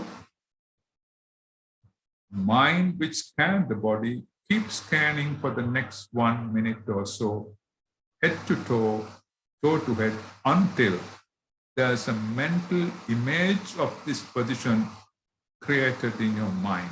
You will very well get that.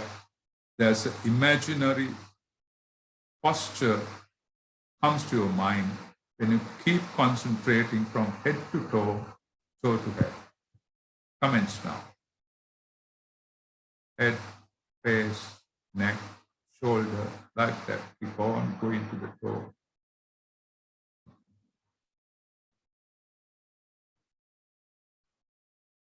From toe, you keep coming upwards.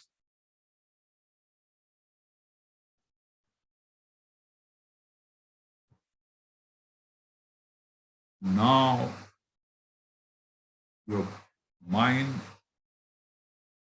is concentrated on the body.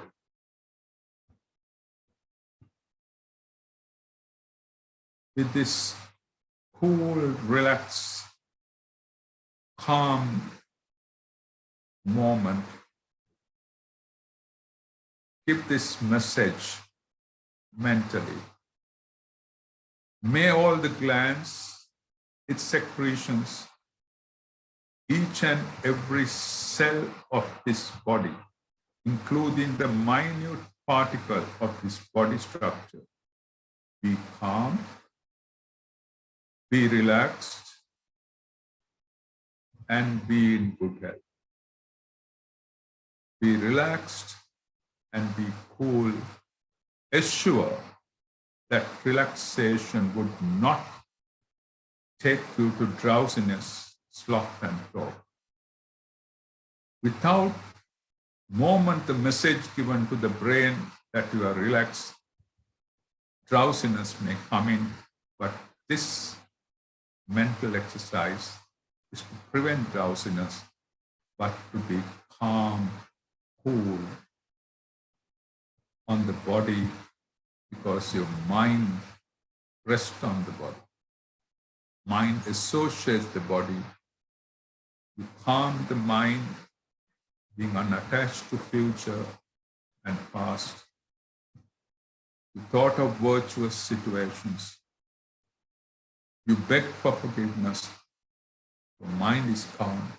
Now relax your body. Body is calm. May my entire body be calm, relaxed, and be with good breath.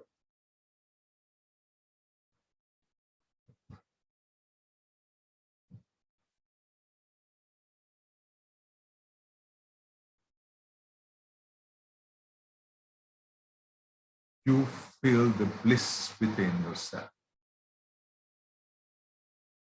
There's a world outside which is in tormentation, but your body and mind is calm, serene, and relaxed. With that state of mind, we request, this is a requisition on the meditative subject. Don't recite this from the mind, keep reciting. From the mind you recite, not by words. Bhagavantam bhante jivitam parityajami dutiyam pibante jivitam parityajami tatiyam pibante jivitam parityajami bhante sansar vatta dukkato mochanatthaya kammattanam yatami. O Master, the Teacher, the Great One, I offer thyself to you. For the second time too, I offer myself to you. And for the third time, I offer my life unto you. I beg from you a suitable meditative subject, Amathagaveshi. May your holy guidance be there with me. If you are of another faith, concentrate on the faith that you believe and beg suitable subject for meditation. That sort of Guru Upahara, or entering into the tranquil meditative subject. With that request, let you move to Buddhanusati, recollection of the Buddha's virtues. Again, if you are of another faith, think of the virtues of the divine you believe. It's Mother Mary for her kindness, love, and all. But if you are a Buddhist, think of the virtues of Lord the Buddha. Blessed One is accomplished. Now recollect on these words. Blessed One is accomplished. Araham.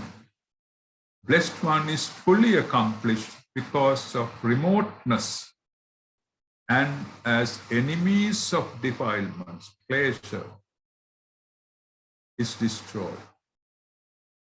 The spokes of the sansaric wheel was destroyed, and he is worthy of offerings from human and divine. Also, he maintains absence of secret evil doing. Rahasin vat pauna karna se. Swami Bhagavatam Vahansa. Oba Vahanse sielu kelesun nesu hinda. Keles saturan jayagatte hinda. Sansara chakrayage arasindalu hinda. Rahasin vat pauna karna ehin. Araham nambana seka. You are accomplished. Blessed one is fully accomplished. Keep on reflecting on that term. Araham, Araham, Araham.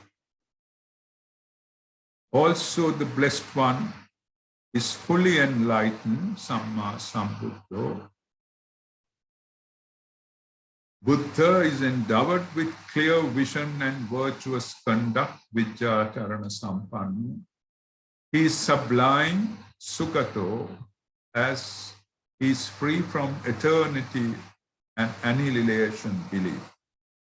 He is also the knower of the world, Sloka Vidu, and he is the incomparable leader of men to be tamed, Anuttaro Purisadam Sarati. He is the teacher of divine and men, Sattva Deva Manusanam. He is enlightened, Buddha, and he is the blessed one, Bhagava. Such qualities of the Buddha is endless, limitless, and infinite. Buddha Guna, Anantai, Anantai, Anantai. Keep reflecting that the virtues of the great master, who is fully accomplished, fully enlightened, has endowed with clear vision and virtuous conduct, sublime, the knower of the worlds, the incomparable leader of men to be tamed, the teacher of divine and men, fully enlightened and blessed one is the Buddha. Therefore, virtues of the Buddha is endless, limitless, and infinite. Take your mind to the infinite of the virtues of Buddha. Buddha Guna Anantai, Anantai, reflect, say.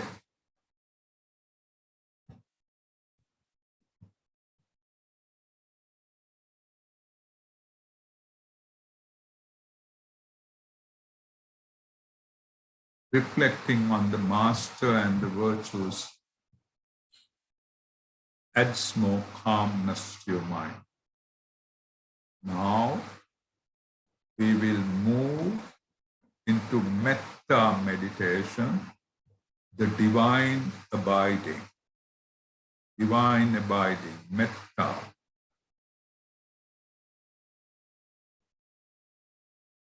Again, focus your mind onto yourself. Reflect like in these terms. May I be happy. May I be healthy. May I be free of suffering. May I keep myself free from enmity, affliction, and anxiety, and live happily. Keep on concentrating on you. May I be happy. Go to the meanings of these words and create that status in your heart. May I be happy, healthy, free of suffering. May I keep myself free from enmity, affliction, and anxiety, and live happily. Keep on focusing on you, on those terms. May I be happy and safe in a short version. May I be happy and safe and healthy.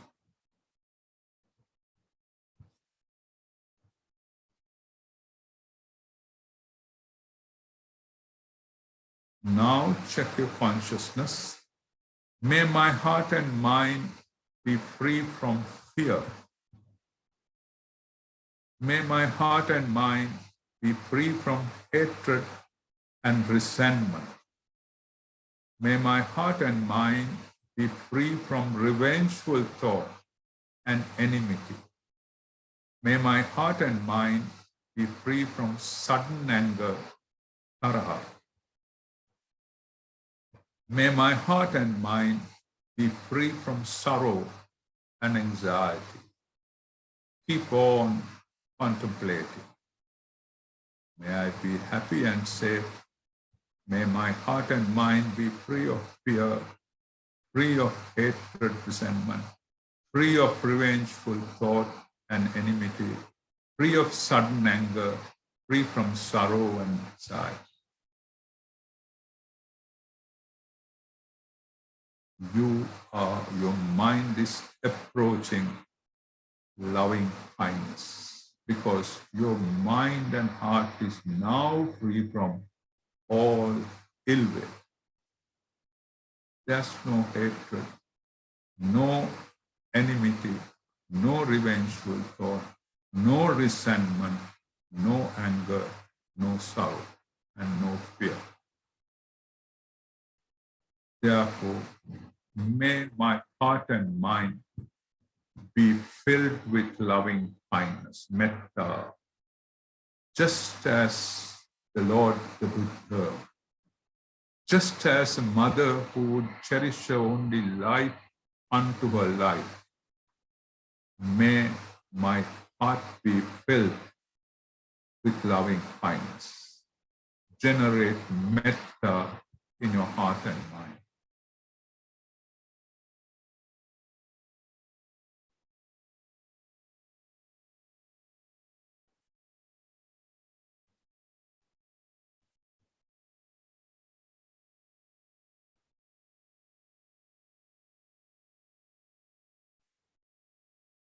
Due to metta, may my heart and mind lead to compassion, my skill to feel for others when they are in trouble. May there be compassion built within me. May I be compassionate.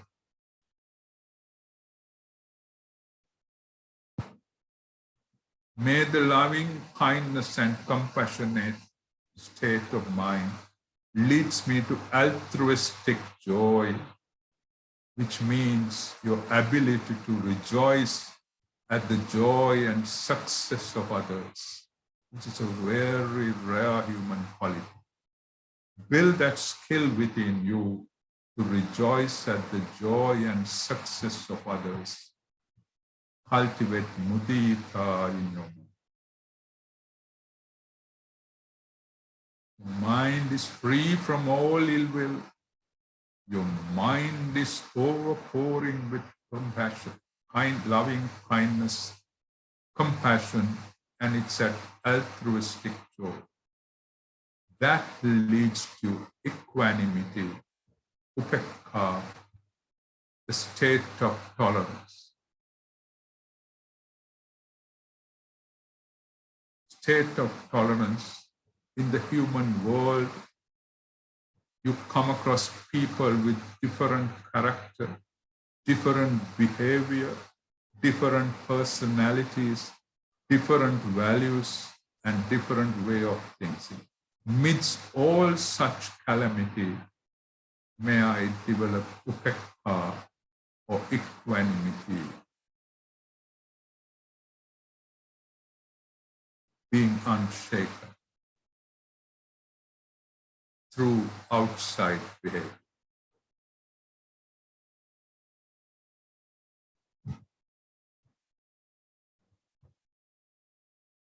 Keep looking at your heart and mind.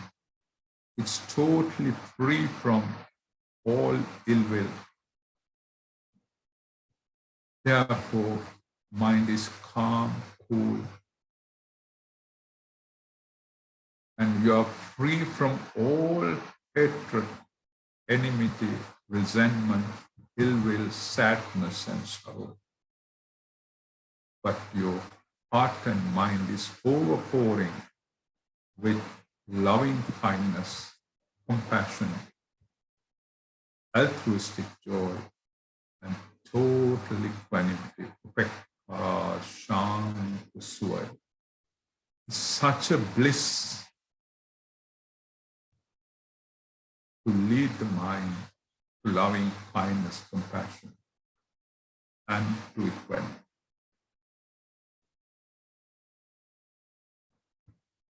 There's so much of light within your mind.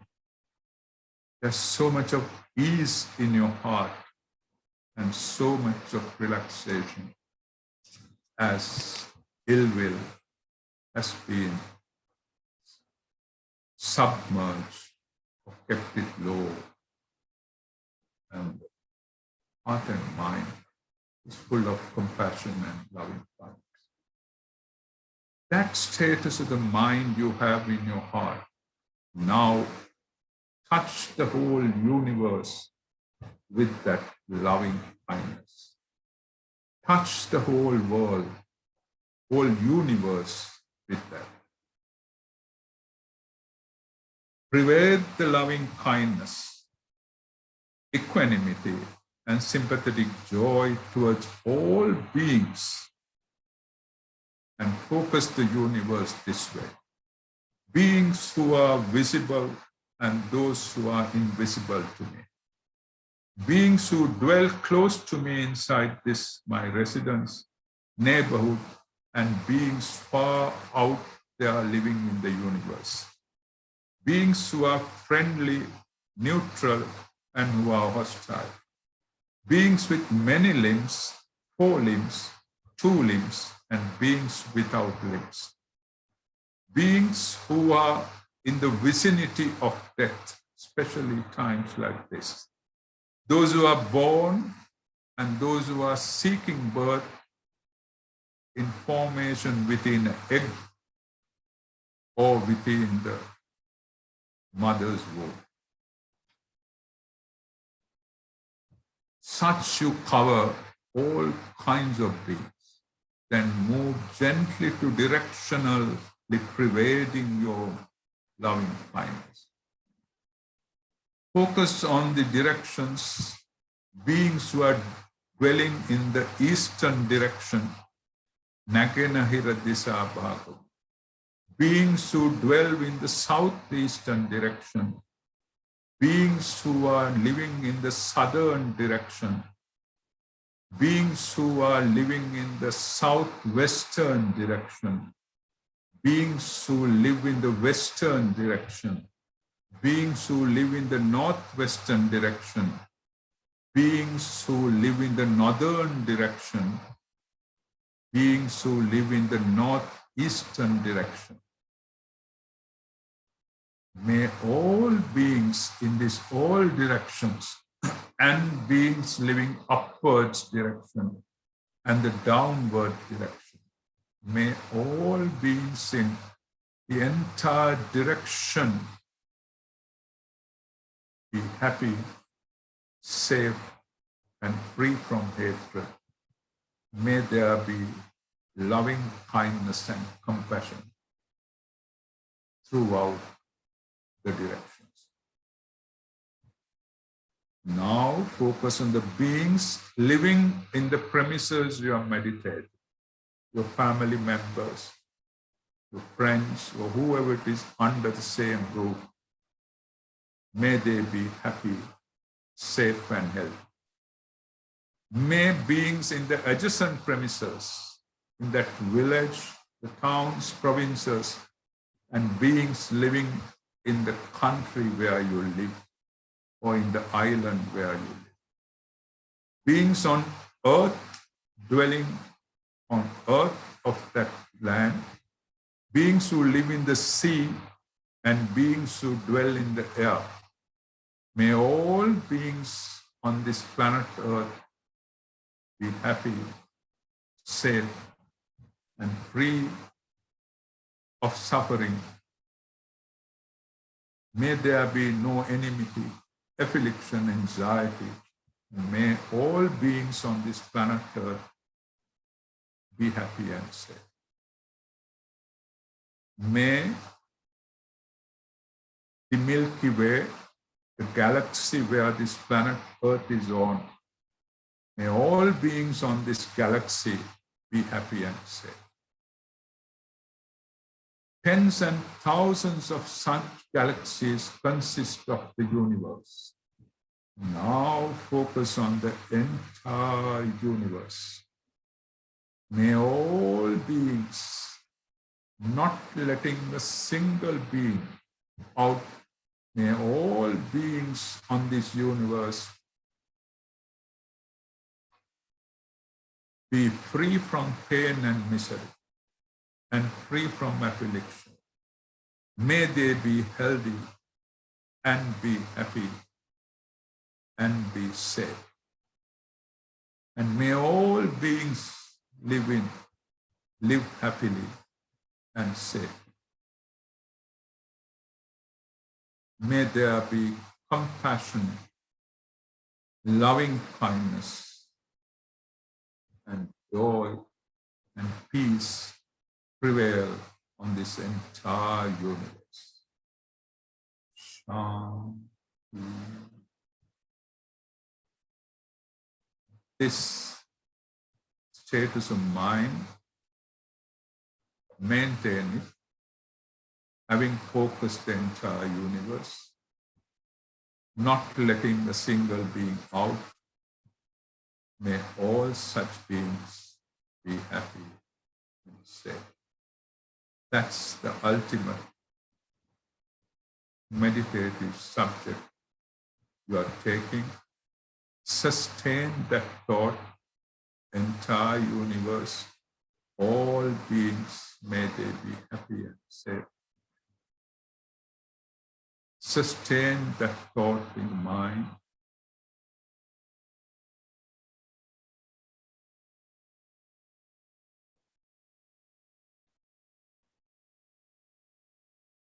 That brings you so much of joy and tranquility in the mind, as your mind is not affiliated with ill health, ill will.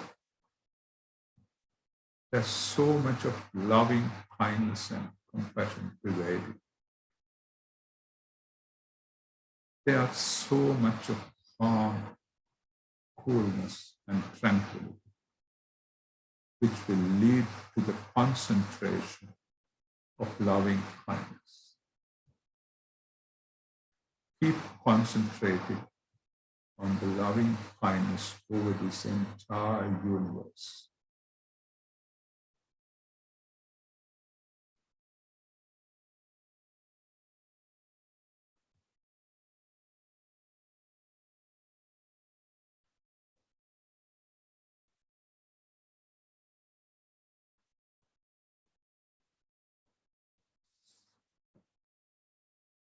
Sadhu, sadhu, sadhu. Now, slowly withdraw from that beautiful calmness which your mind has reached. That's exactly mindfulness leading to tranquil state of the mind. Your mind is calm. Your mind is undisturbed. Therefore, the mind is sharp enough to reach wisdom or to analytical knowledge of the universe. Slowly withdraw, maintaining the calmness.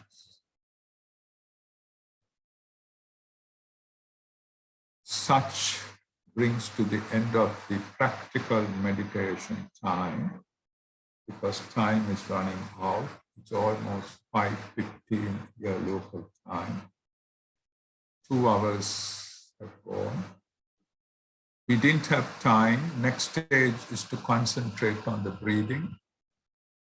That is the most useful, tranquil meditation session. Although next session is on Vipassana, we will try to commence with breathing tranquil meditation.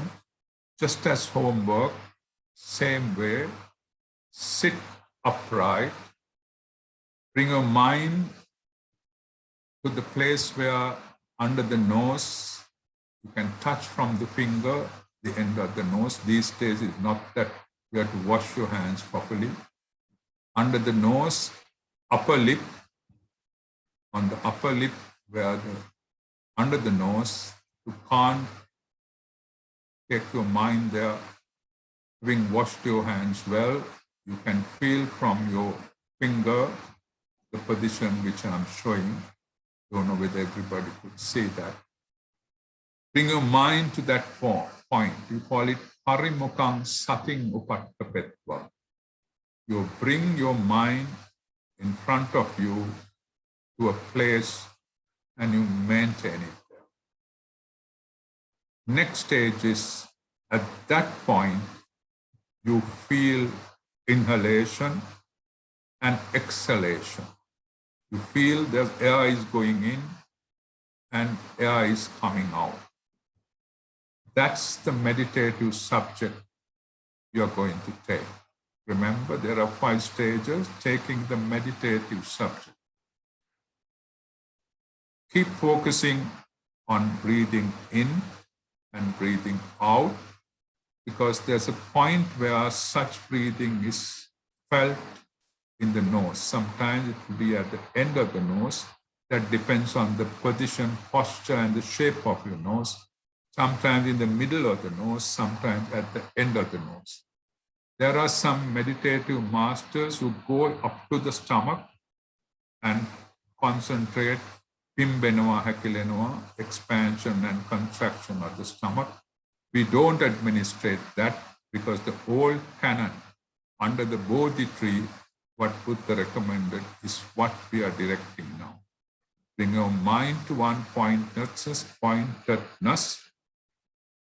and there's breathing taking place. It happens automatically as a body condition. You have to not strive and determine and get into tired situation. It's happening naturally. You concentrate on that. The word is taking the meditative thought. That's the first stage in tranquility. Then, having done that, you sustain the thought on breathing. That's a difficult thing. If you are not a trained guy, your mind keeps running out, but let it be. That means you are healthy, your mind is running out, you are not dumb. But that's not what you are trying to do. You're trying to bring this guy who runs 30 million times faster than the light to one point. It's a Herculean task, but don't give up, keep trying. That's called sustaining the thought. When you keep sustaining the thought, the original sort of nature of the breathing, by its physical entity, or through the touch you have the mental entity, start relaxing. At the beginning, you feel the breathing in, out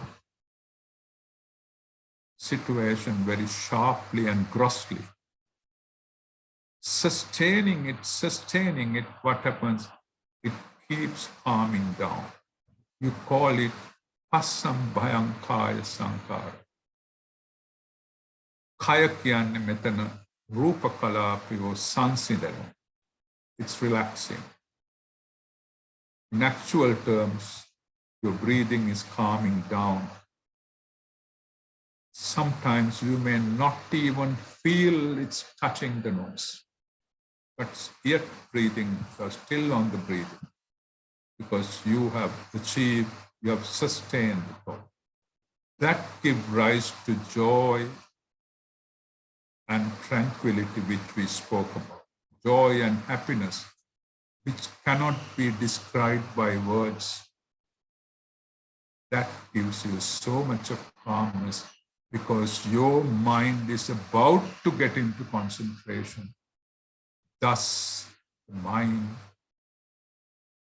start staying at the point where breathing in and out is felt and your mind is not running anymore. That's called the first degree of concentration, samadhi. You can get to that and maintain for 1 minute, you are great. If you can keep that for 5 minutes, you are very skilled.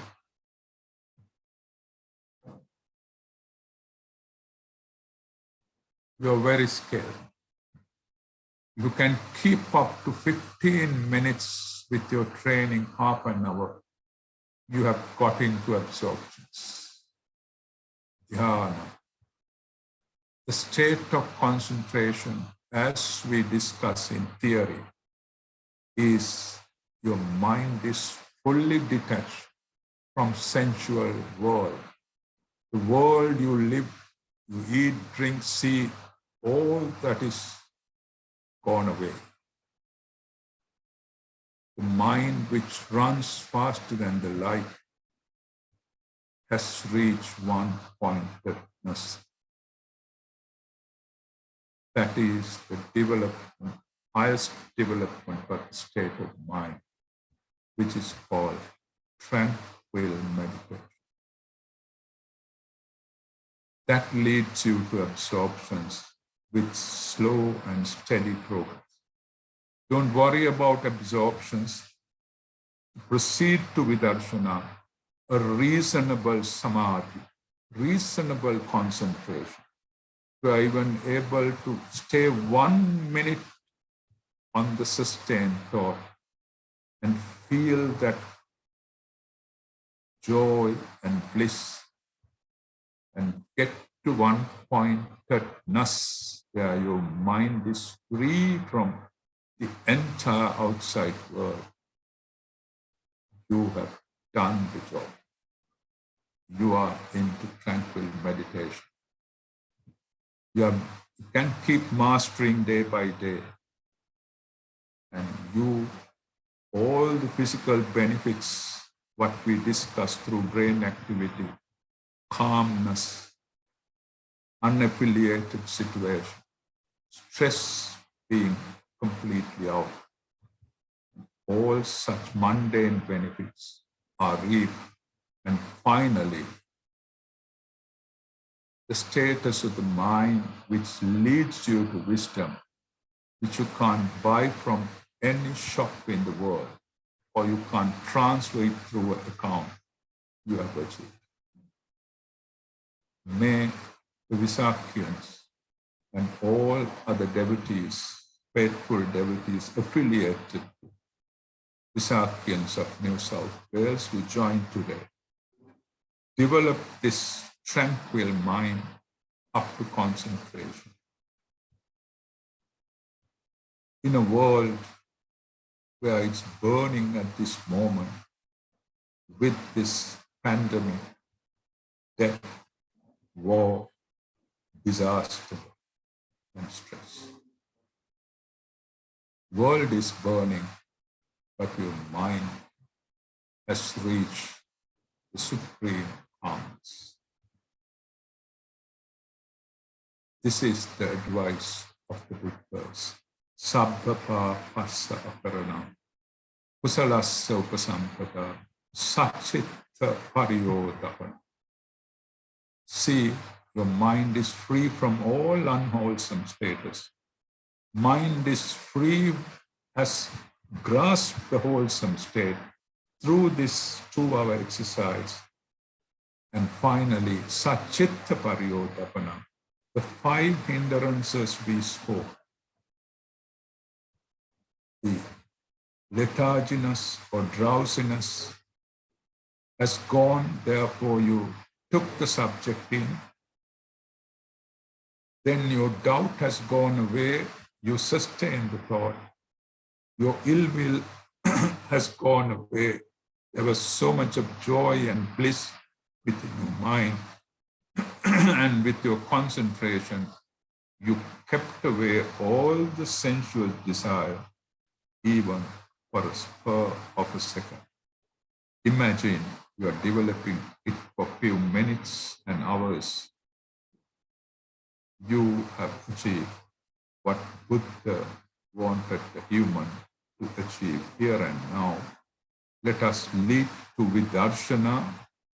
The mind has developed in such form. It is concentrated. It's like that knife we spoke, which is sharp at the edge. You can focus into reality, which human will never focus and achieve in this desirous world. May we end the session with this, with the blessings of the Triple Gem, with the protection of all divine, whom we convey this merit we generated in this disastrous time in the world, trying to escape from this Bhavasansara through the electronic media which is present to us. May whoever invented this electronic media technology may reach peaceful state of moving out from samsara, because thanks to them, we use the media to practice Dhamma. May who all organized this session, especially so much of pains to line me up, especially Mara didn't allow me at the first session because my health didn't permit it. In a scenario where the whole country is locked down due to this pandemic, still today we were able to attain the bliss and understand what mind is, what subconscious is, what is mental formations are, what is mindfulness, how it leads to aspects of mindfulness, local mundane mindfulness, which will help you to be skillful in this life, plan, personality, objective personality. But mindfulness in spiritual way is nothing but achieved through development of the mind, which is called meditation. And thus, we practice the forerunner, how to start, like a marathon race, like an athlete to come onto the track. He doesn't run at once. He will stretch his limbs, jump up, exercise, watch where the wind is coming. Then he goes to his mark. He doesn't start running. He says, on your marks. That's what you did, taking the meditative thought. Gets ready to sustain the thought. And then he said, go. Then he runs and get to the winning post. You did the same thing by practicing tranquil meditation. So much merit was gained by listening to Dhamma. You and I are separated from this vast ocean, miles and miles away, but we all rejoiced in Dhamma and enjoyed the bliss of Buddha who declared his people human being to achieve. So Bohoma Ping, a great merit to Sajota and the Visakhians of the New South Wales for organizing it. May you all be happy and safe. May your family members be happy and safe. May all you be free from pandemic disaster. May your professional standards, your career, your income may not be disturbed with this disaster. May you all be protected. May you all progress in your lay life, in your profession, the studies of your children, the marital bliss of your children and your friends, and may you all be safe and happy, and may you have the merit to reach Nibbana in this life or very soon while this Buddha Sasana exists. Sielu, oba sielu denat, sielu satvayot, niduk veva, niro veva, suapat veva, santa suve pat. Sabbhi tiyo vivachantu, sabbaro go vinassatu, Mate bhavatvantarayo sukhi dīghāyuko bhava. Bhavatu sabba mangalam rakkantu sabba devata. Sabba buddha anubhavena sabba dhamma anubhavena. Sabba sangha anubhavena. Sada sutti bhavantu te. Again, there were some questions which I didn't answer. One was, what is the advice someone who wishes to practice meditation to achieve liberation? I spoke about that. We discussed that study, practice, and realization. Pariyatti, pratipatti, prativeda. And the effort one has. Can someone achieve liberation, nibbana, what? Without using meditation? We spoke of that. For that, you have to have accumulated a lot of kusala karma in your past birth.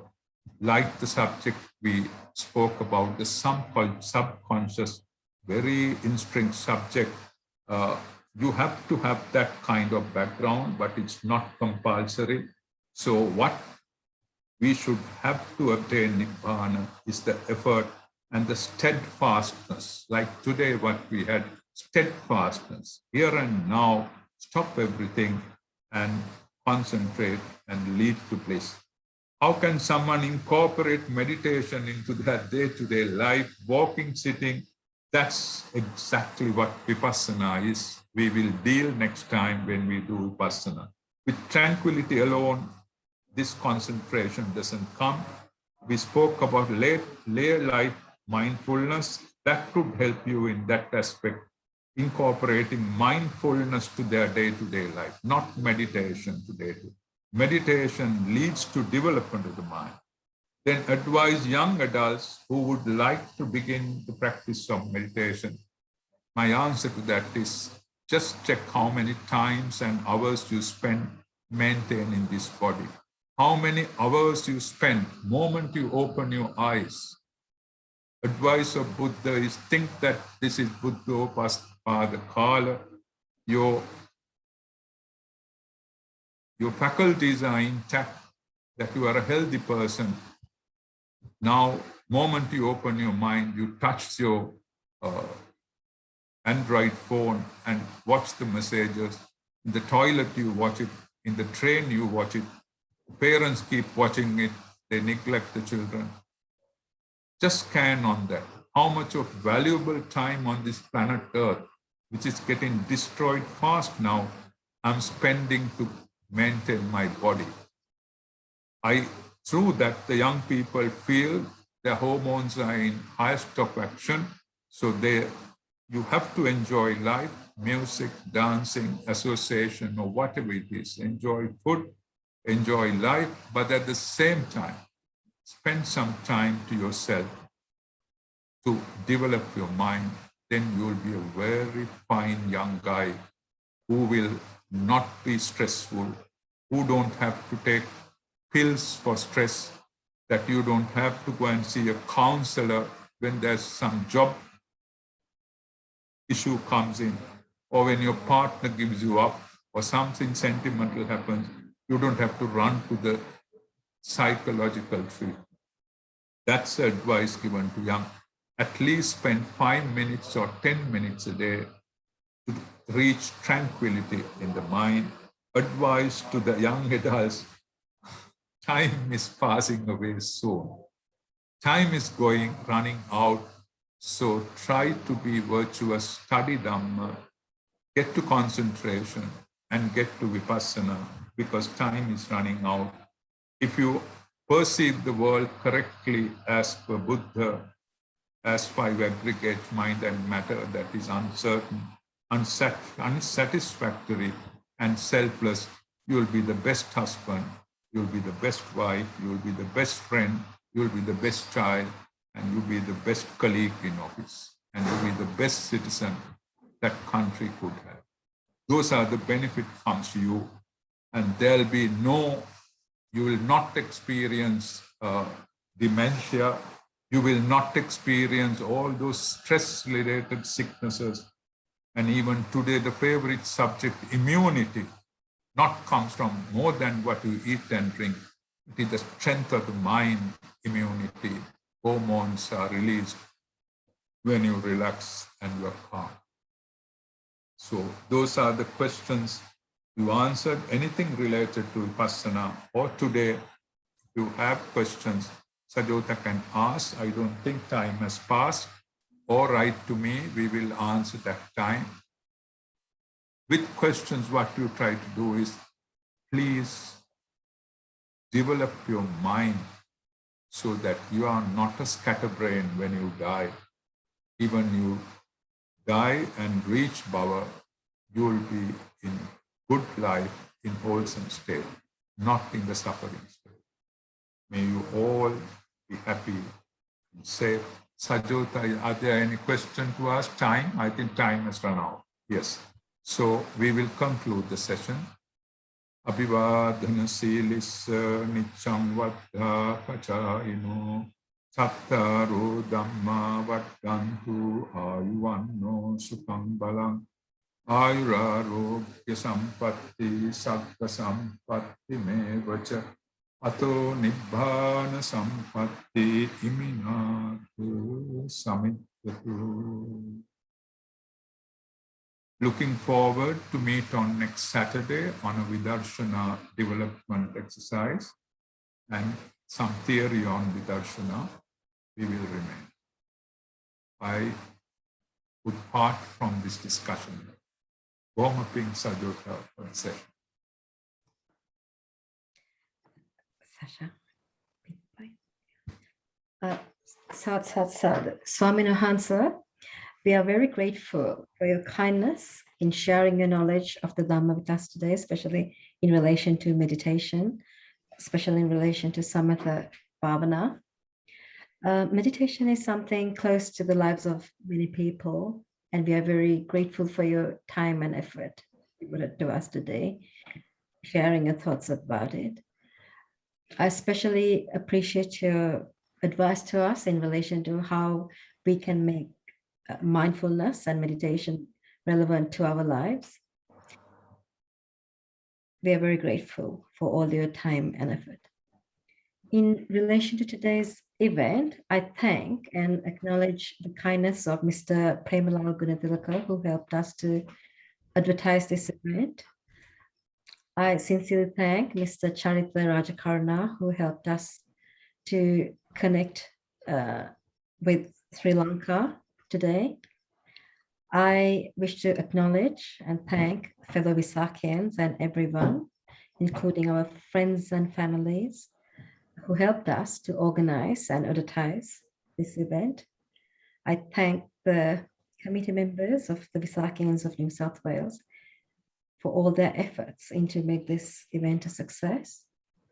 Most importantly, I thank each and everyone who joined us and connected with us virtually today, and for taking advantage of this valuable opportunity. We look forward to seeing you all again on the 28th of August. Thank you. Sad. Everyone, Saranai, see you.